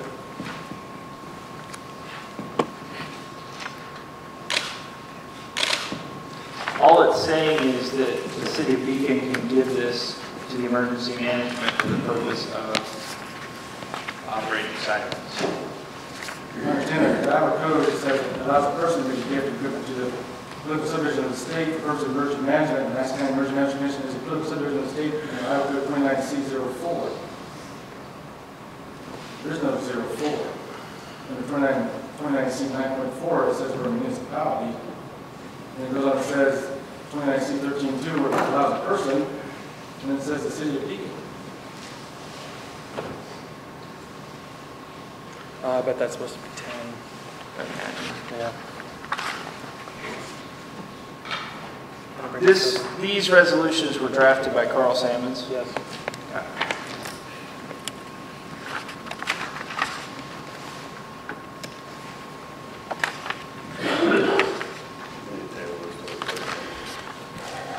No, I don't mind public safety. This is my concern. I've got to get the city council minutes. And the minutes wrote, Peter Robinson wants the city of Beacon to transfer ownership of the storm siren DMA for DMA to maintain accept ownership. The city of Beacon keeps ownership of the storm siren. The city is responsible for maintenance, repairs, insurance, and associated costs. Whereas if ownership was transferred to EMA would be responsible for maintenance, repairs, insurance, and associated costs.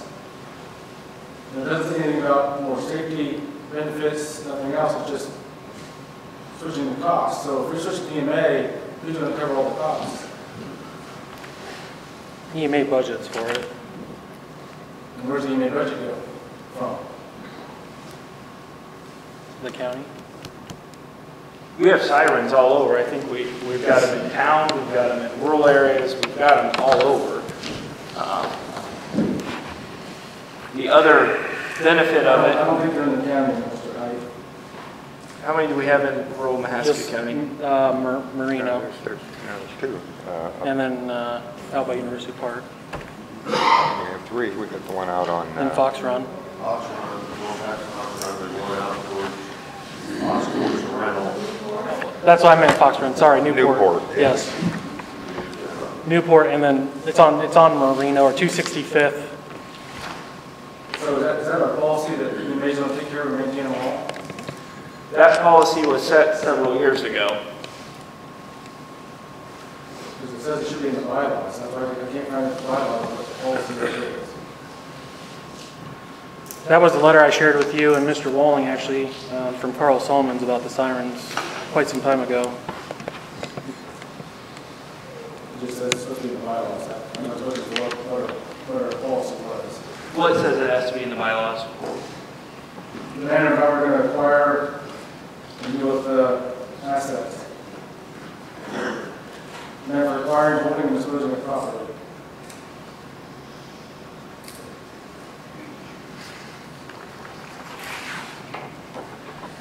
So do you not want the EMA to take on the rest of the sirens in Mahaska County? You know, my only concern is that this has been a pattern. What was the purpose of switching to EMA? Is it for more safety? Is it better standards?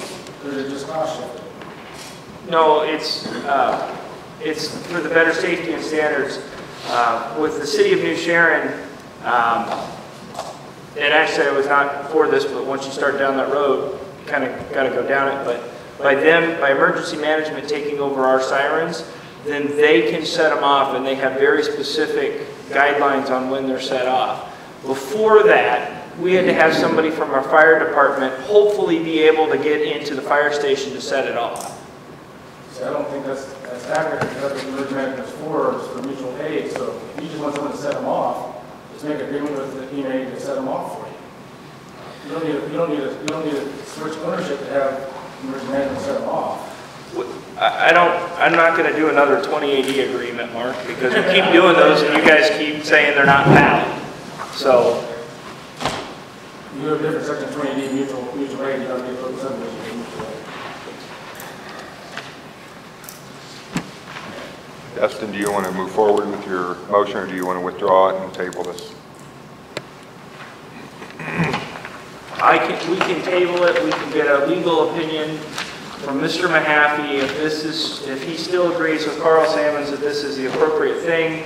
I would ask Mark if he thinks that we need something in our bylaws to put something together so that we can address that if there's something specific that you think is necessary to do this. I think we have some burden so everybody knows why we're doing it, what for, and how we're going to pay for it. That's what the bylaws are written for. The 29C says we shall have that in the bylaws. So.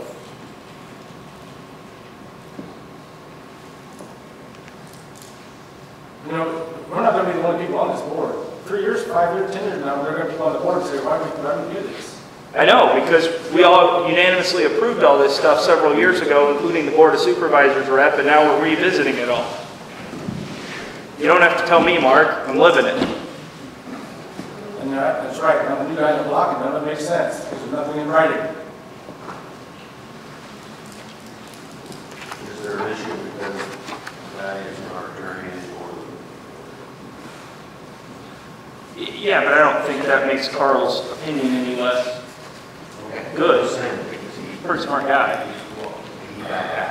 Right. Well, we can ask Mr. Mahaffey. How are you going to call a city a person? Read the code. We define people and things as a lot of different things that they don't seem off the top. Our attorney told us that we could do this. If we need to go back and ask Mr. Mahaffey to reaffirm or tell us we can't do it, we can do that. I hate to suggest it, but because Carl quit, You do have a motion in a second on 1810-01, so he'll have to withdraw or... Dustin, what's your pleasure? You're going to withdraw your motion? I'm not sure that I can once it's been seconded. Okay. But I think somebody can make a motion to table it. Before we vote on that? Before we vote on your Yeah. motion? I'll make a motion to table it. can you do it? I'll do it. I mean, until we have it reviewed by the new guy. I don't think we need an attorney. All we need to do is make a motion to enact this bylaw. I mean, that's all necessary. the bylaws, Mark. Yeah, he said that the code was all right. It says right here, Second by Tom. planner We have a second by Tom. for acquiring, holding, and disposing of property. There's anything in the bylaws about how we're going to acquire, hold, or dispose of property. I don't have it in front of me. I'll take a bit.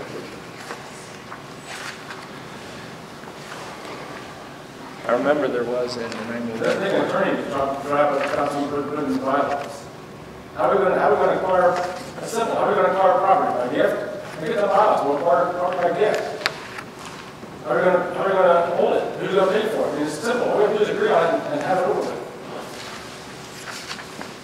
There's got to be a writing. There's got to be a writing. Pardon? We agreed on the radio system, and RFP, where that goes. One bid. All right. Commission may acquire or receive real or physical property through purchase or contribution. Such property shall become the property of the commission unless otherwise provided by separate agreement between the commission and the contributing party.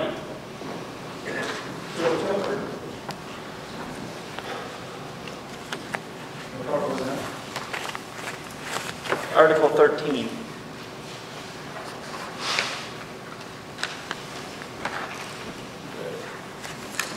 Covered?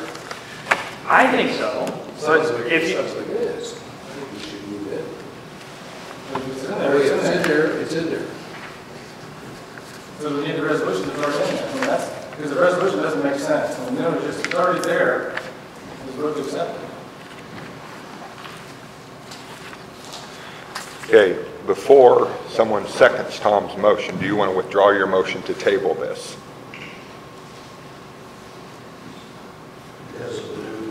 Because he just found it in, okay. Tom withdrew that motion without a second. We still have a motion and a second on the table.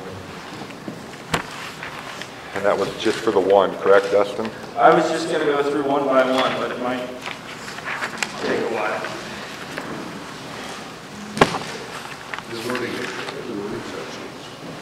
This is what correct me if I'm wrong, this is what Carl has put together for us a couple of years ago. Yes.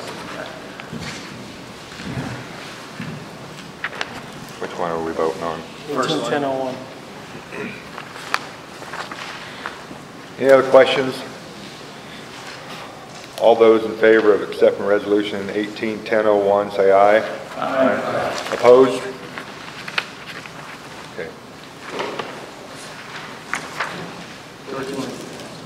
Make a motion to approve resolution number 18-1002. Been moved and seconded. Any other discussion?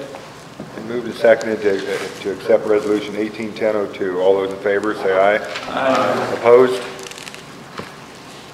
I move that we accept resolution 18-10-03. Been moved and seconded to accept 18-1003. Any further discussion? All those in favor, say aye. Aye. Opposed?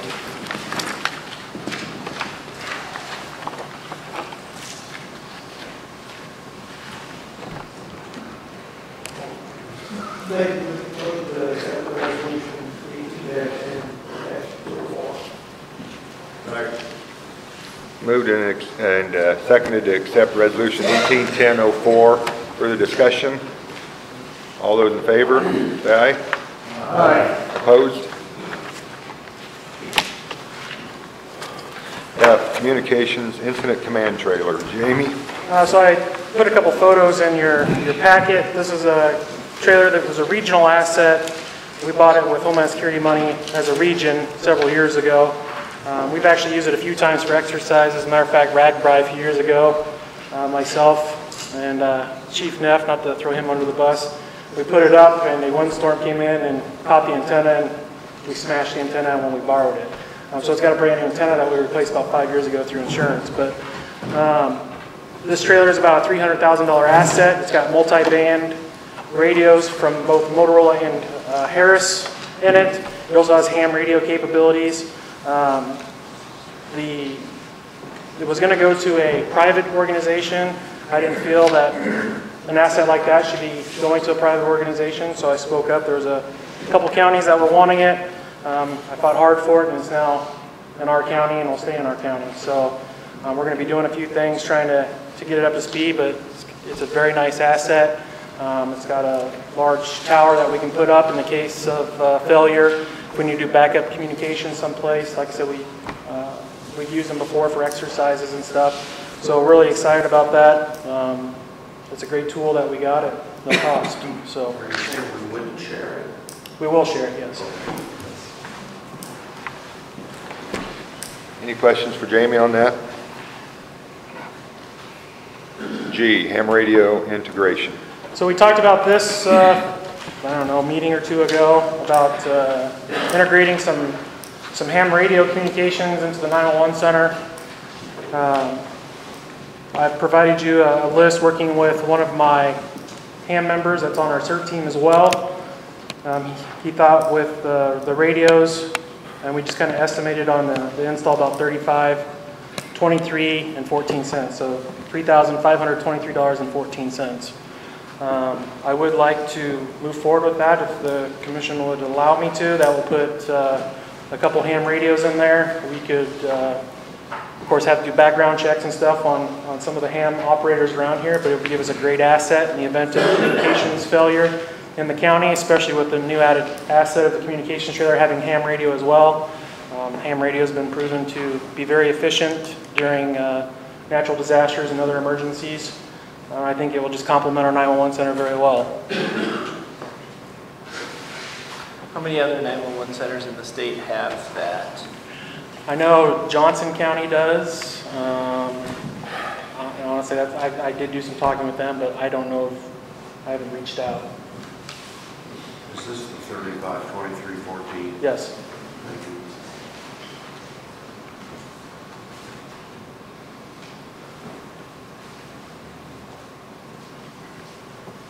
How many ham radio operators are there in the county approximately? I met with a group here, July, I believe it was, and there was about 7 or 8 of them there. They said there was 10 or so out there that weren't at the meeting. There's also a large group in Ottumwa, and their president was actually at this meeting, so we kind of had a conversation as well. They're very interested in the emergency aspect of ham radio as well, and I don't see no reason why we couldn't, if we had a large disaster, we couldn't bring up someone from Wapello County and help out. So I think to start, we would have a couple. I myself am a ham radio operator, so.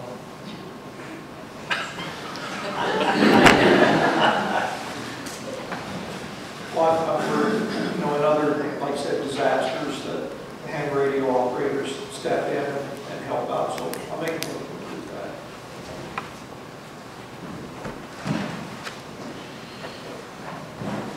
I'll second it, because we all know one thing. If it's really a bad deal, cell phones aren't going to work, so we're looking for backup. Okay, we have a motion and a second on the table. Any further discussion? All those in favor say aye. Aye. Opposed, same sign. Okay, H, bylaw discussion. Jamie? That was Mr. Grunbeck, one of them. Sorry. Mark or Mr. Grunendijk? Yeah, you sent an email to Russ about Mr. Benson and asked for the bylaws to be put on the agenda. No? Don't remember it? I don't think he sent it to me. Yeah, it was you. You forwarded it to me, so put it on the agenda. You got a Okay. copy of it? Moving on. I don't recall that. It'll take me a while to search it. All right. Okay. Okay. We move on to 7A. Approve legal counsel to act on the best interest of the commission in regards to the Board of Supervisors legal petition. So before we get into discussing that, Mr. Grunendijk, we talked about Mr. Robinson having a conflict of interest, correct? Pardon? You talked about Mr. Robinson's conflict of interest. You talked about his conflict of interest earlier during his review. What was that? Am I misspeaking here? I'm not sure it's a conflict of interest. I just think that the information was not relayed. Okay. So, as we move forward with these legal proceedings, the county is bringing suit against the 911 or the EMA commission, correct? Correct. So how can you as a gentleman vote to approve our council when you're suing us? That's why I abstained from all these votes. But you have until tonight. When was So the are last you meeting- gonna when was the last- continue to- when was the last meeting I was actually here? I think I abstained from some of those too. He did, no, he did abstain from some of the. So, I guess my question is, I was just going to ask you to please abstain from the vote this evening. I think I've tried to honor that. I think there's a conflict with the EMA. I think there's a conflict with the 911 on the EMA. Okay.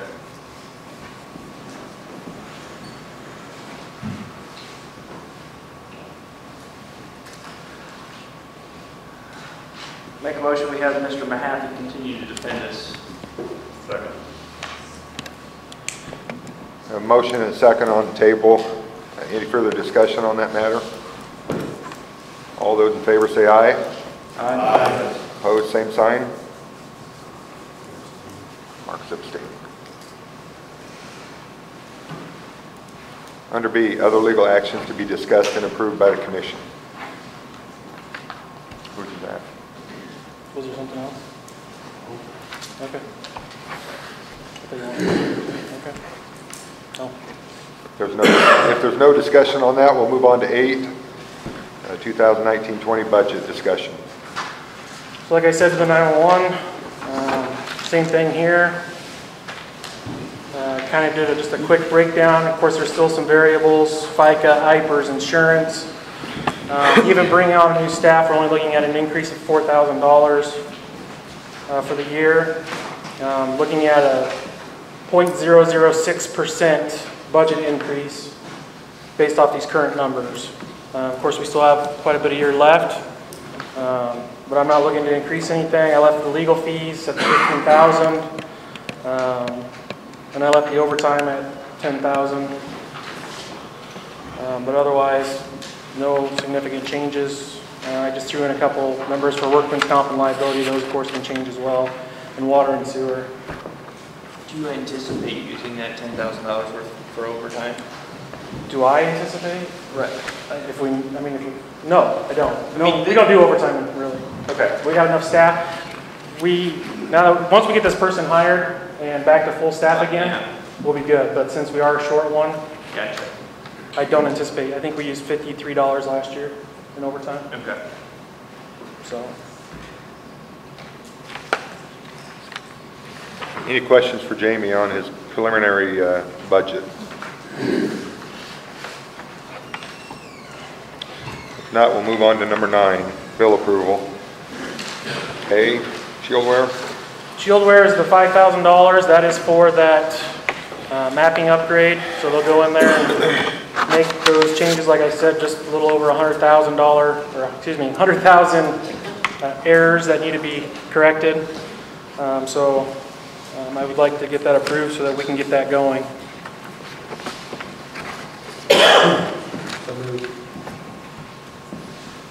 We have a motion on the table. Do we have a second to pay that? Any further discussion? All those in favor say aye. Aye. Aye. Opposed, same sign. B, Geocom 911 mapping. So that's for our mapping services. Invoice 2 per our payment schedule when we started that up. That comes out of surcharge.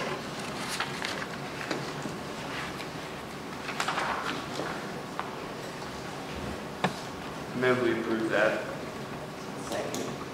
Is that for what? What's that? That's our 911 mapping. That's the actual system that we use. Yeah, but the payment is per, it's 13,416, right? Yes. We're just We do it paying every year. Yeah, every year. There you go. Yeah. Okay. Thank you. Been moved and seconded to pay that bill. Any further discussion on it? All those in favor say aye. Aye. Opposed, same sign. We'll move on to C, to the claims review that's attached there.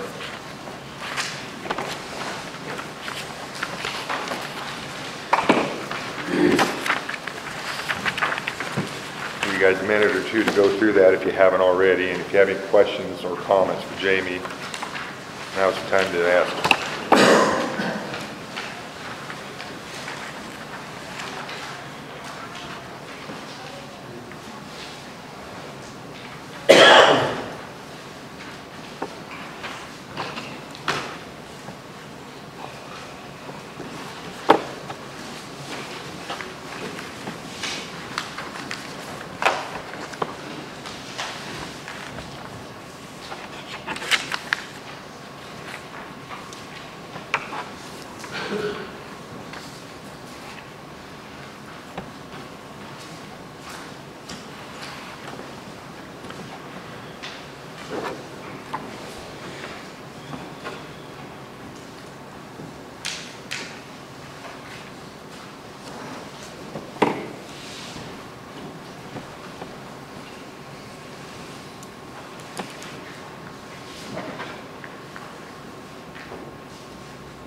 discussion, I'll make a motion to approve. You don't need a motion, Gonna yeah, need just a claim, motion. nope, just a review. Just- yeah. This So if there's is any an questions opportunity, about. Doug, for anybody here on the commission, if they have a question for Jamie on it.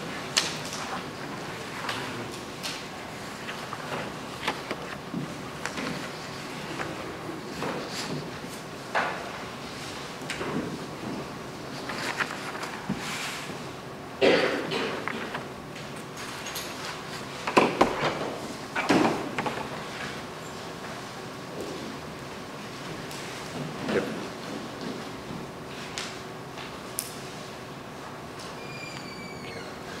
think she's last.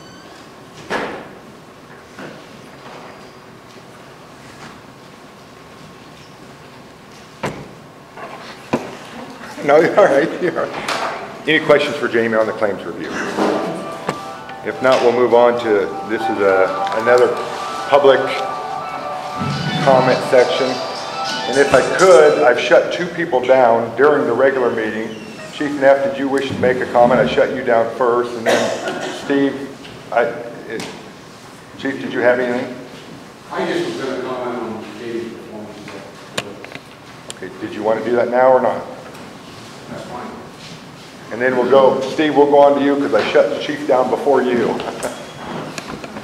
Yeah, I just want to, I'm not going to spend a lot of time up here, but I just did want to reverberate what Sheriff Editor said, what Chief Kiski said about the 911 center has improved greatly. I've gone through, been in the fire service about 40 years in Mahaska County. It continues to improve. As far as the EMA goes, I remember floods of 2010 out here. We were standing on Highway 92. We had victims on top of the vehicle. We had fires going on the right. We were trying to get other fire departments to handle that. We had a female victim, bedridden victim inside a trailer at the same property. We were trying to get boats and stuff there. Jamie came up to the scene and he said, "What do you eat, Chief?" And my answer was pretty short. I said, "I need a damn boat." And by 11 o'clock that day, there was a new boat and motor sitting at our fire station. Because of that guy. So, there's a lot of stuff that he has brought into this county that people don't even know about. And that's the type of person he is. He's not out there looking for accolades. He's out there helping all of us. Steve? Yeah. I just got a couple quick comments. The first one is I've heard a lot of stuff about other companies bidding on this, the liability. The county attorney said that letter was a legal response to an RFP. It was there by the deadline. So these two companies both sent responses to an RFP. None of the other companies, I don't think you guys mentioned sending, right? So I just wanted to clear that out because that come up 4 or 5 times. So Mr. Ballmer, the way I understand it, says this is a legal response. Just because they don't have numbers on it, it's still a legal response. So I just kind of cleared that up a little bit, because it kind of got off on a trail and I was trying to, help out a little bit. So the other thing I'd like to say is, I did get an email that we got one response from Jamie from Raycom, one bid. I would have also liked an email that we did have a letter from Motorola too, because as public officials and responsibility for everybody's tax dollars, I want all the information I should get. And then he mentioned me in a meeting, so I'm going to address that a little bit. Jamie said Motorola didn't respond. And I asked him, do you know why? He said, no, but I will find out. It's a little frustrating to me the next meeting when I see a letter come up on the screen that he's had since August 15th, and he told me no, but I will find out. So that's just a couple of things I wanted to say. Thank you. Sir?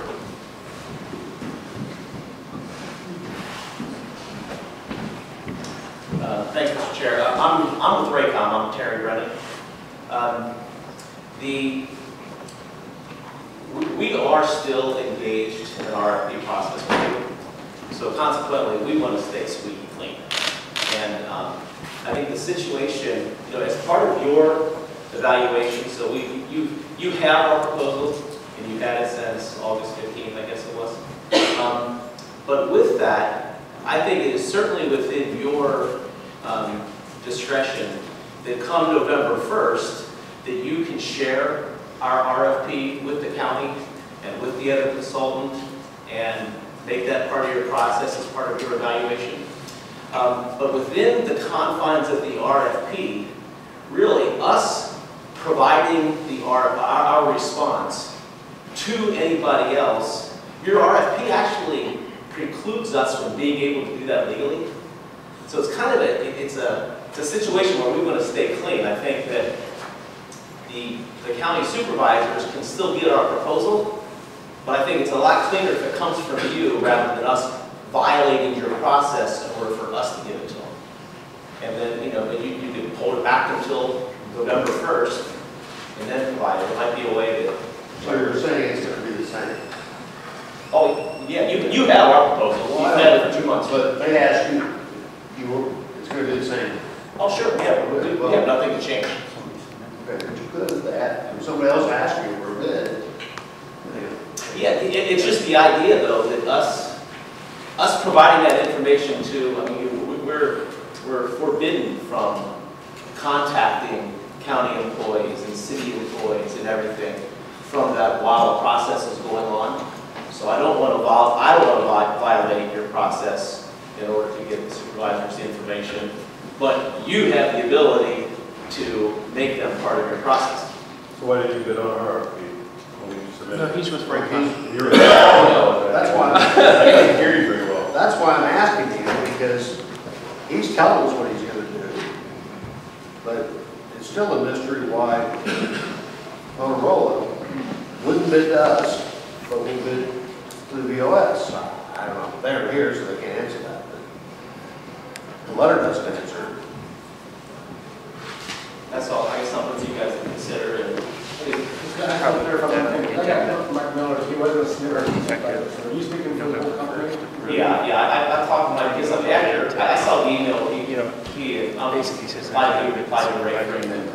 But, yeah, upon review, we're talking about it, it's like, if we do this, we're violating your process and we don't want to do that. And so,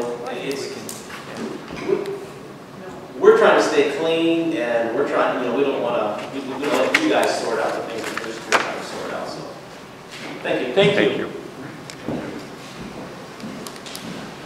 Yes. My name's Steve Burnett. I live here in Oskaloosa. I came here tonight to learn, because you can see I didn't bring any prepared notes. I wrote at the back of my Smoky Road card here a couple of questions I got. So my questions are derived from comments I've heard tonight. So one of them was kind of following down the rabbit hole that George went with Mr. Grondike and abstaining from votes. So when there's a closed session, do you participate in those closed sessions? I intend not to. You intend not to. Okay, is it legal for him to do so if that entity is suing him? I'm curious. We have not had any closed sessions up to this point since that. I don't believe it would be. Okay, good. I just wanted to see that. And then my other question is, I'm not going to get back the last 2 hours and 15 minutes of my life. What's been accomplished tonight towards getting a radio system? I'm curious. Anything? In all seriousness, have we moved one step further toward getting a radio It's system? like this at every meeting. But I've been to. We move back further every meeting for 2 years.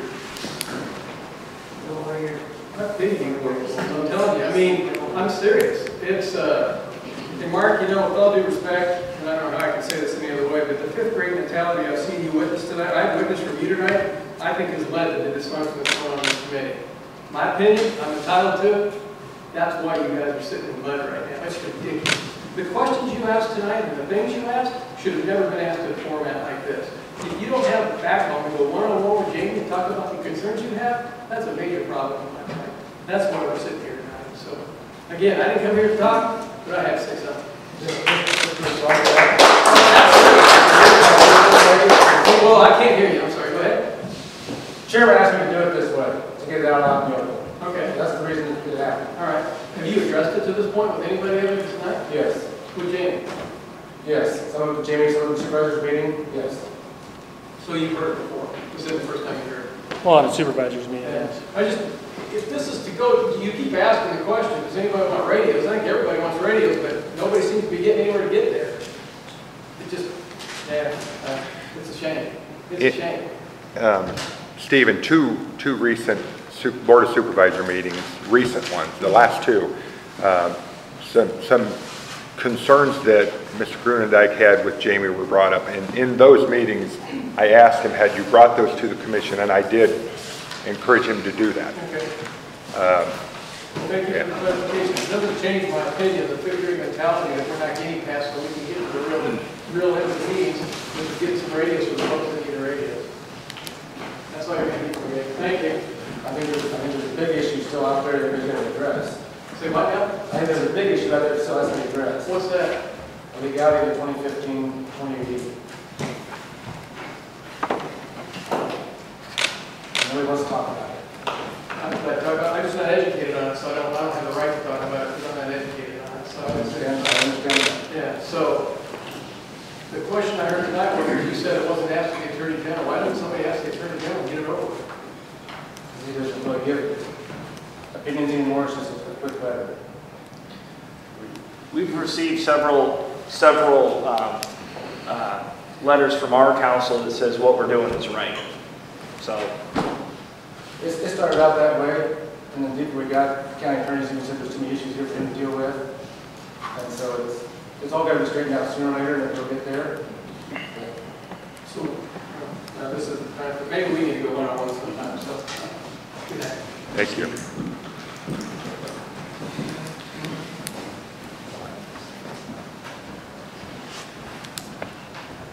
Hi, those who don't know me, I'm Dave Sutter, and I came here just to listen. I wasn't planning on talking.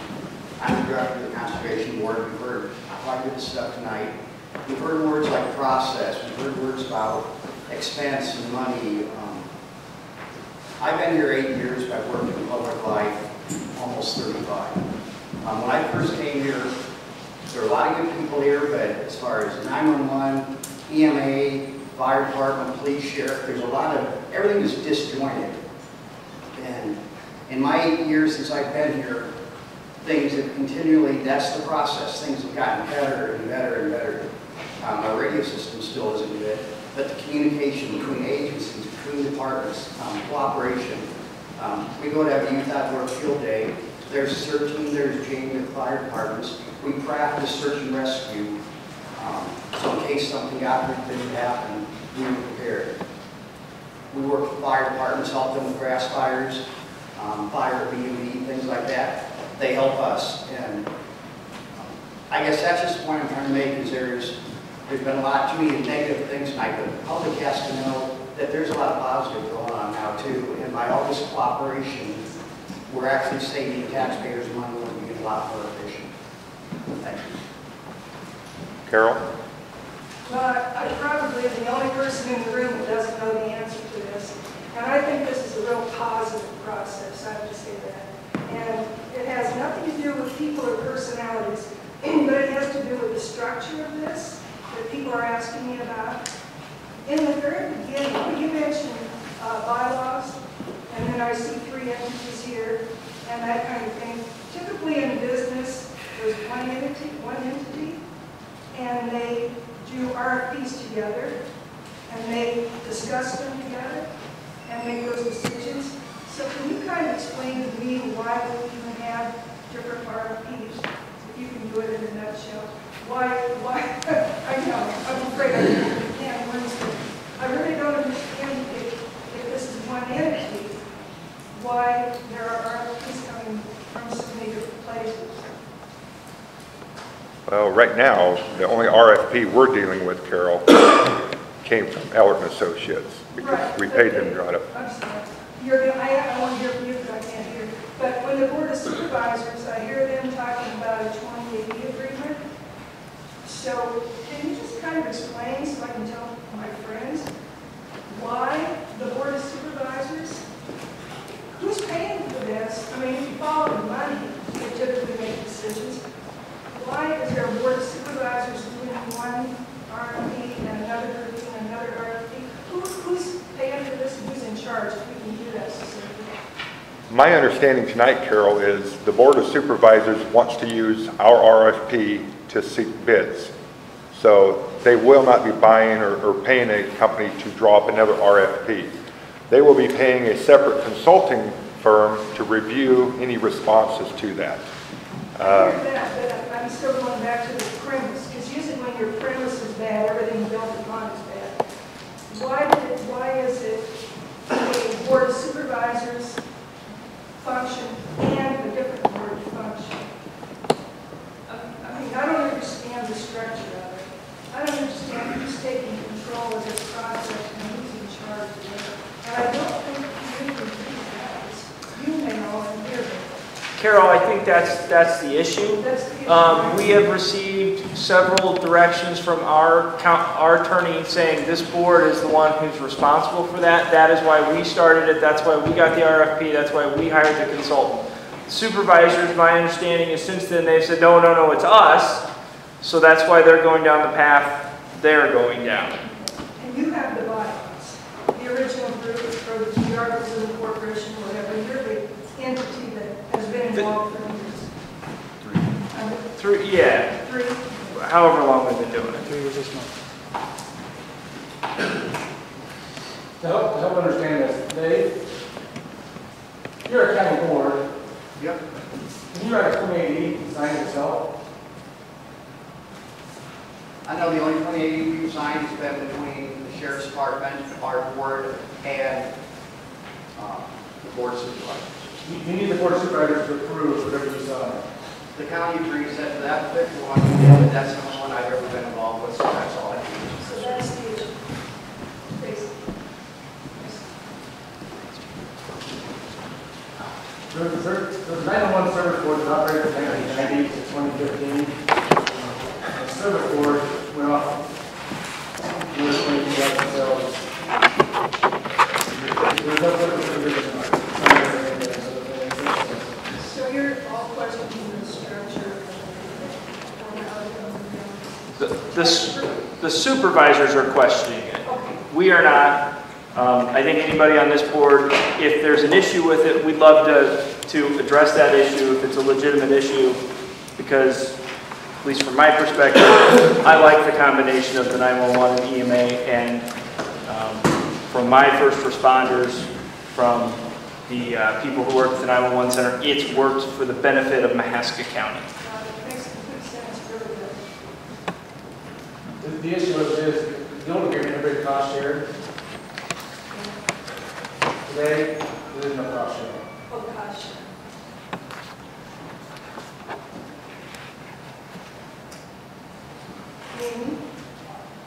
And supervisor. Just briefly, who's paying for it? Where's the The county is paying a whole tab right now.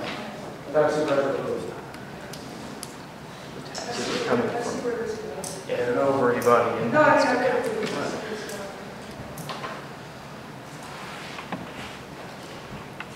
911 is being paid for through property taxes now. If it was per capita, which it would be if we separated the two entities, each political subdivision, each town would pay their, depending on so much for their population. Is that a correct There are assessment? different formulas and everything I've found.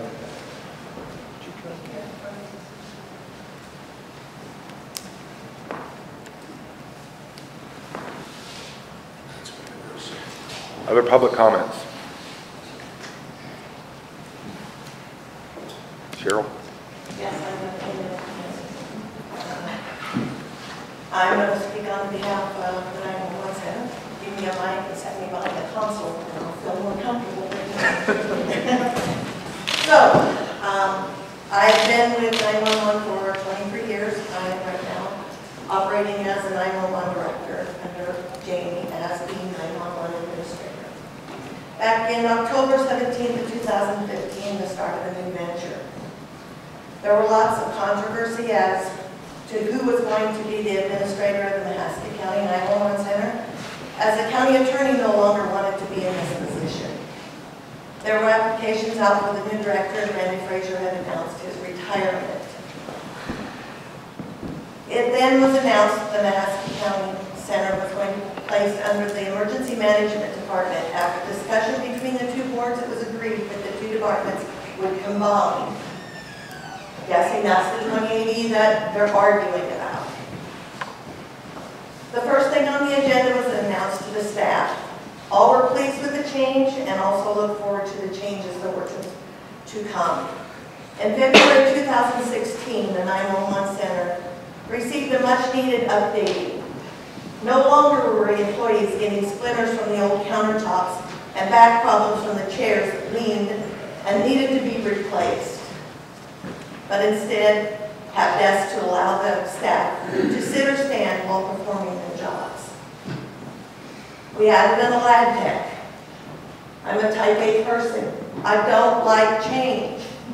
But let me tell you what, we're taking baby steps. We added the lab tech. A lab tech is the online scheduling that was added. This allowed for staff to view their schedules online anywhere. If the staff member is sick, they log in, and then they call in, and they put it onto the schedule. It's a great tool for passing and storing information.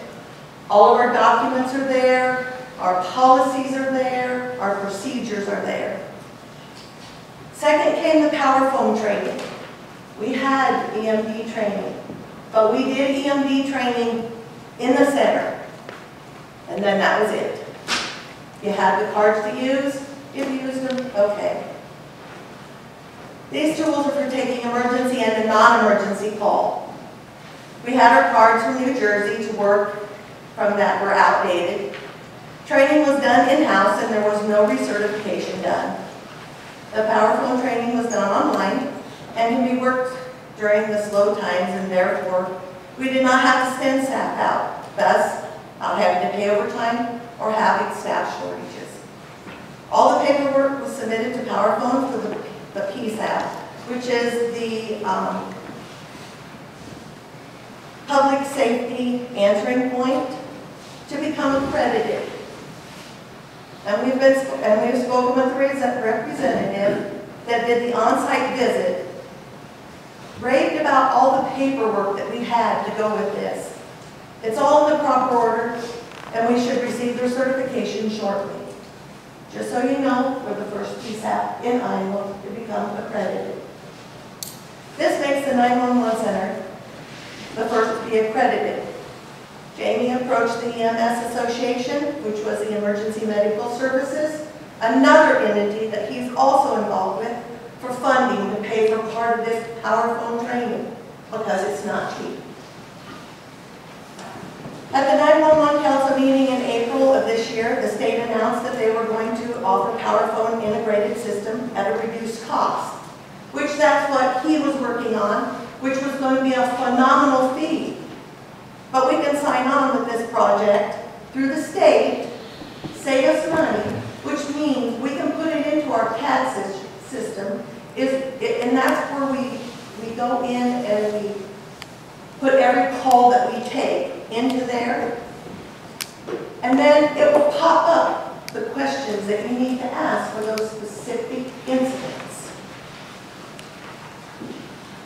So, I guess in my opinion, the state agrees. The power phone is the way to go because it's making everything uniform. We have recertification with the power phone. It requires that the user recertify every 2 years. This is done online as well, thus omitting overtime and shortages again. There is a time frame for completion, but can be done in the slower times. We've also added call evaluations. Along with the power phone usage, there is also call evaluations done. 911 calls are evaluated each month by senior staff. And as of today, the average of the staff are receiving is up in the upper 90s. We were told by power phone that it's very hard to accomplish 100. We're getting 100. Our goal is to hit 100 for every single call, which means that they have to ask the appropriate tech questions. So when they go in to evaluate by listening to that call, they evaluate it, and I know the staff can do it. If the minimum call is below 70%, these calls are brought to the attention of the director and or the administrator, and it is then discussed with the staff to see why the protocol was not followed. There was never accountability for the 911 calls taken, so if you choose to use the cards, okay. If not, it was okay too. It wasn't a requirement, or it wasn't a requirement that was being watched. If the staff member uses a card to reflect the call evaluation, then it will be addressed by the director and or the administrator. So we are looking at them, each and every one of those. We have a table in my room, we call it the firing table. So when you have to sit at the table in my room, we're going to discuss something that's probably not real good, but I'm trying to get where I address also some good things. The geocom mapping, when our CAD vendor stopped supporting the mapping, that mapping mapped the 911 calls. They had recommended geocom for this mapping tool to be able to find the cell phones and the locations of incoming calls. I can say that I was sitting in dispatch one night, we got a phone call. It took us an hour, but we found the woman who was involved in a domestic situation. After researching the mapping options, it was decided that geocom would work best for our CAD system.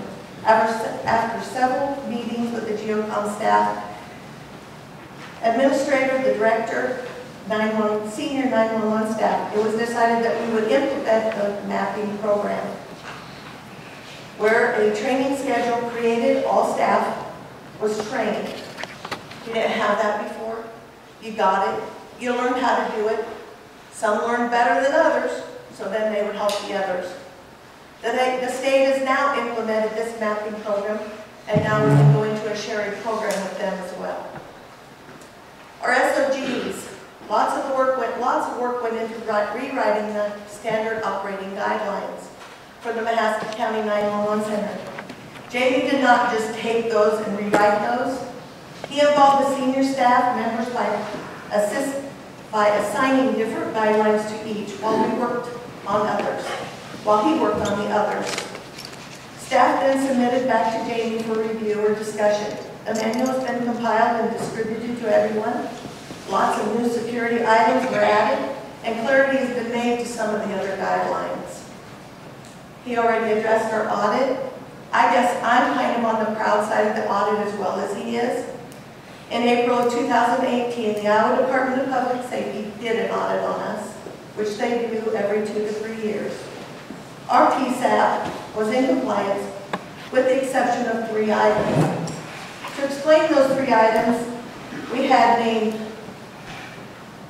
named 3 ORIs that did not belong to the center.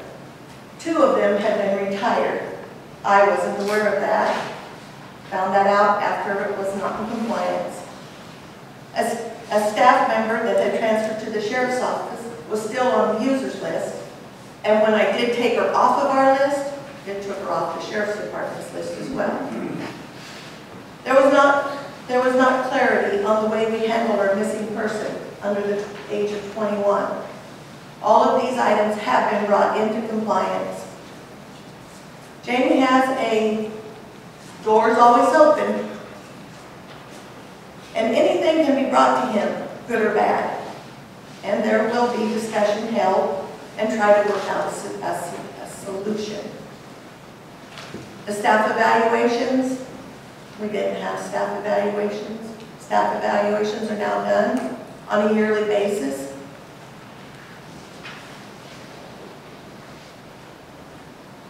The staff rounding, that's where it is. Everybody, the employees rounding, has been for the past 2 years.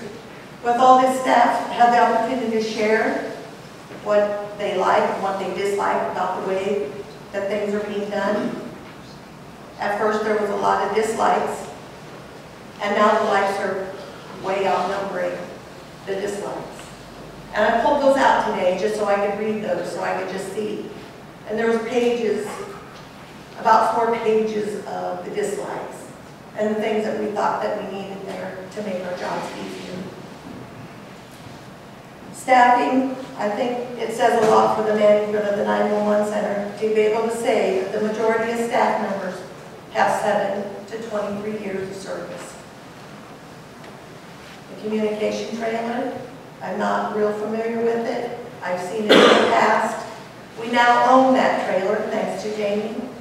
He obtained that from the District 5 Southeast Iowa EMA Commission. The trailer is going to benefit Mahaska County as well as the surrounding counties in the event of a disaster. I'm looking forward to being able to take staff and train on that trailer because I know that's where we're going to be. It's equipped with radios and a standalone engine. E-dispatch, that's benefiting the first responders. We have e-dispatch that is benefiting all the first responders in Mahaska County. And it's an app that you can add to your cell phone that receives dispatches from the Mahaska County 911 Center. I really feel that all we need to do is start working together for the good of Mahaska County. If our 2080 is not in proper order, let's get it in order. Leave us where we are, under the EMA. Let us keep striving for bigger and better things. I want to say thank you, Jamie. Maybe ours did the best that it could be.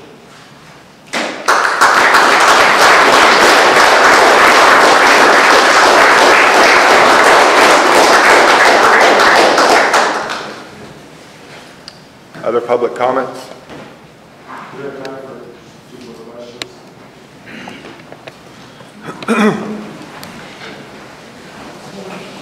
For those of you that don't know me, I'm the fire chief in Sharon.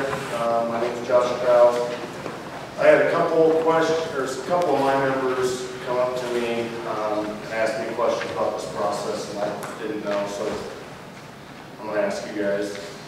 The supervisors are currently in a lawsuit with the 911 EMA, correct? And you guys have had to stop radio progress, correct? That's what they wanted. So if you guys have to stop, and you guys are currently in charge according to the 2080 from 2015 number sightings, whether it's legal or not, how can the supervisors move forward?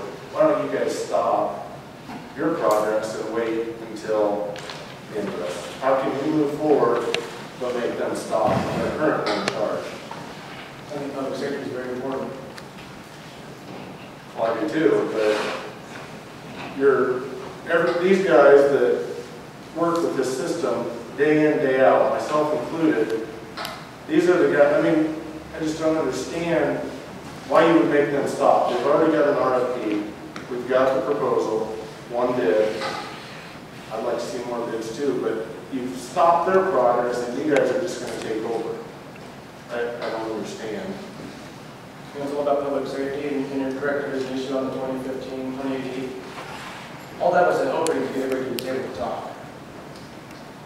It's been unsuccessful. So why don't you guys, I don't know. Let me ask you this, if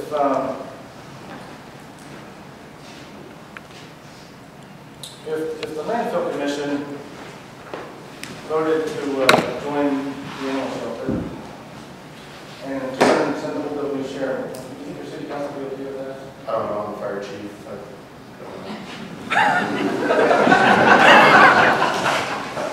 Josh, in response to your question, I'm assuming, and again, I'm not an attorney, I'm assuming that if anybody filed a lawsuit or a petition against the Board of Supervisors, they would be forced to either slow down or stop their proceedings as well. That, to my knowledge, has not been done. It would just make sense to me to stop all proceedings until you figure it out. So I thought about doing that. I prayed about that, and I thought about that for an entire week. What good would it do on any of us? We've already spent $96,000 in consulting fees and attorney fees. $96,000 we could have put into the radio system. So I got here tonight and doing a couple of things. The first thing I thought about doing was having you removed from the board, because you want to go back to the original bylaw. It says that the chair of the board of supervisors should sit there, not you. Second of all, it says that with 3/4 of the vote of these people around this table, we can have you removed. But I thought, well, we're going to win. It's about the people that are in the county, the people in University Park, the people in New Sharon, the people in Life, all the people in Fremont, Eddyville, Beacon. That's what this is about. So we need a radio system that works so these guys can talk. So, am I gonna ask the commission to file the injunction? No. Am I gonna ask the commission to remove you? No. I wanna move forward, but I wanna stop wasting taxpayer money. $96,000. That is a lot of money. And if you go forward and you get it, we just threw it away. We're done. Threw it away. Through what way? $96,000. For a radio system? You guys pay it regardless. It's already spent. So what about the money that we've spent so far moving forward that you're trying to stop? We're not trying to stop anything, we're trying to move it forward. You know what? Let me ask you this. This is what it comes down to. Okay. All legality. The same question I asked him. It all comes down to, what if you let one board break the laws in your county? What happens 10 years down the road? The second wants to do the same thing. Where's this going to stop and end? What if there's more breaking the law? We don't know that yet. And how many attorneys do we have to go through to pay to find out that we're not breaking the law? Well, okay, let me ask you this. When it gets thrown out, if it gets thrown out of district court, it says that we're doing everything legally, what are you going to do then? I'll apologize to you. Good, I hope so. You'll I hope that's what happens. apologize or you'll appeal the decision. No, that's true, because, you know what? I've already been warned, but, I'm just saying. You've been warned that what? You'll appeal it and spend more taxpayer money and not get a radio system? Let me ask you this, what does the citizens in University Park pay for 911 service? Nothing right now. They pay it out of the property taxes. They don't do it per capita. So, what does it break down to on the county budget? $15? Is that what this is about? $15 a person? Is that what this is about? That's what HARP is about, is equality, yes. Equality. Equality. Equalization, however you want to say it. So the person that has a land valuation of $50,000 should pay the same amount as somebody that has a $6 million building with all the stuff inside of it, and it's the same, right? Is that the same? Well, So International Ingredients, the one that burnt to the ground, and how many fire departments came? 9. 9? So if we were doing this on a per capita basis, then let's say it's $32.50 a person. Okay. So me, with my measly little house and garage, pays $32.50, and International Ingredients pays $32.50, and they get Nope. $7. They pay 0 because there's nobody who lives there, George. Okay, perfect. They pay $0, and they get 9 fire departments to come to respond to their house, to their business. Actually, that's not true at all. If we do it the reason you're fighting it, that's what it's going to end up That's not being. true at all. How so? If you want to figure out exclusive by the per capita, now I'm just going to remind everybody here, I've offered 3 ways of doing this. So it ain't just per capita. We're going to use per capita as an example. So we're using all exclusive. So 50% of the population, 820,000, just say $400,000 would be charged all exclusive for 911 service. They don't go around to every household and say, how many kids you got in the house plus 2 adults, it's 30 to 50 a person. They apply that to the property tax. So therefore, International Ingredients worth $6 million will pay a lot more than your house worth $100,000 because it goes against the same property tax. So International Ingredients is probably paying $3,000 and the individual's probably going to pay $18. Is that how it works for per capita? That's how it's going to, it all goes back to property tax per municipality. Not the way I understood it. That's the only way you tax. They're not going to go around per household and tax. I think George's point is, though, the EMA, the 911 system responds to more, and I made this point too, responds to more than just residences. So. Mark, for clarification, you made the comment, you offered these 3 different options. Who did you offer those options to? I talked about here at the beginning, we talked about per capita, and we talked about per use, and we talked about the George Oster formula. And actually, Mr. Neff, last meeting said that George Oster formula was a fair formula. If we divide up EMA and 911, that's been the board's requirement, correct? I think by code, and your attorney's sitting there, so I'm kind of breaking my own attorney's advice to be quiet about this, but I want to come to the table and get this done. By code, the EMA does not have any authority to deal with surcharge money. So if you want to, you still have a 911 board. Now you have to write a separate 28E. Right here they are. So my question, though. For example, right here's a 28E or something similar, Every city in the county signed it. My question is, the board's request to work out a compromise was, we will compromise if you guys divide up EMA and 911. That's the way I understood it. And you have 2 weeks to do it. You have 2 weeks to answer to that petition, yes. We got no answer. But that's the board's requirement, right? None of the issues are even addressed at all.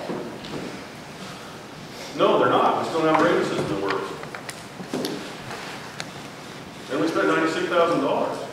I think that the people in University Park, if I spent $96,000 and didn't get anything out of it, I probably wouldn't be the mayor anymore.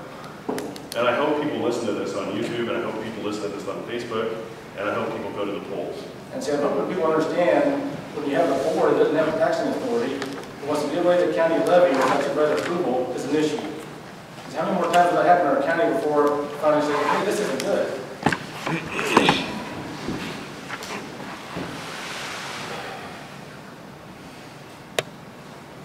Other public comments? Chief has some. Randy?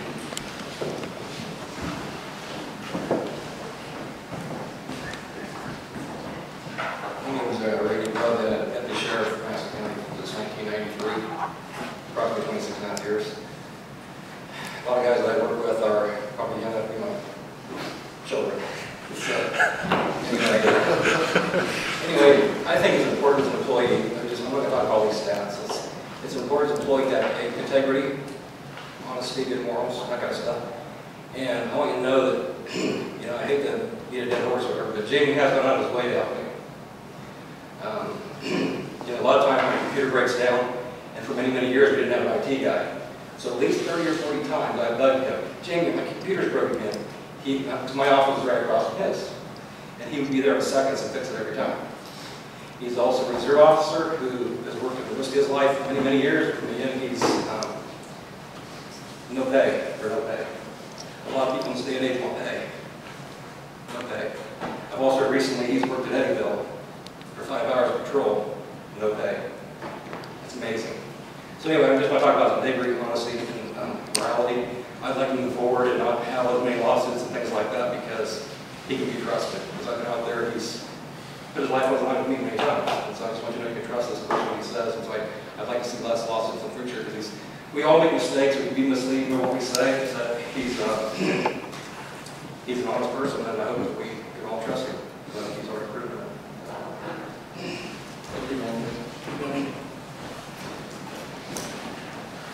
Other public comments?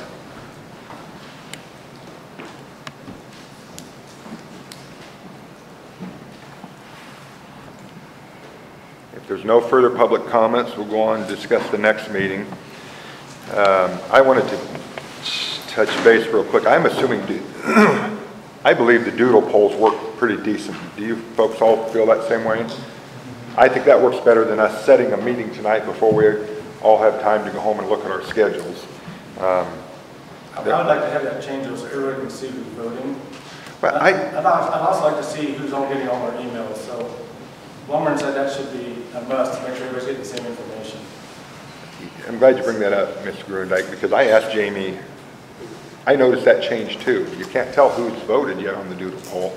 And I don't know, I don't know I how to upgraded fix it, so I'll just have to go back. I mean, I don't know, I just started doing it, so I'll have to go in there and look.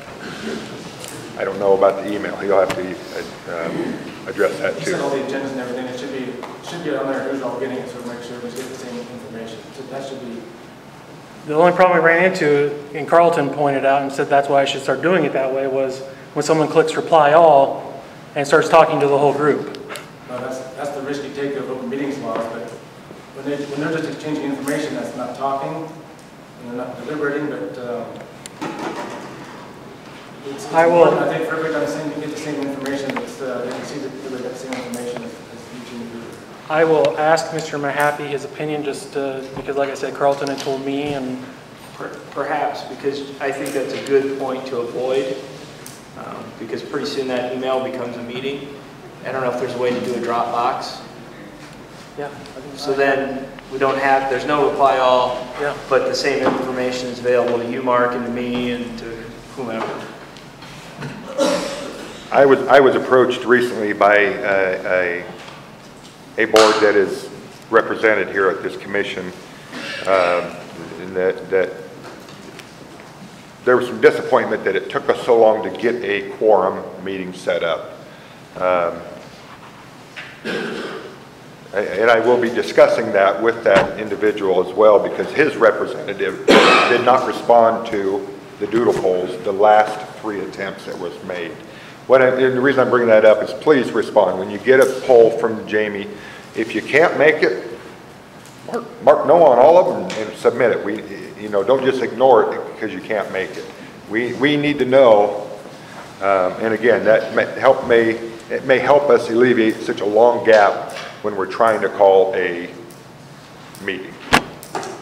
So, if there's nothing else, I'll entertain a motion to adjourn. So moved. All in favor? Aye. Thank you.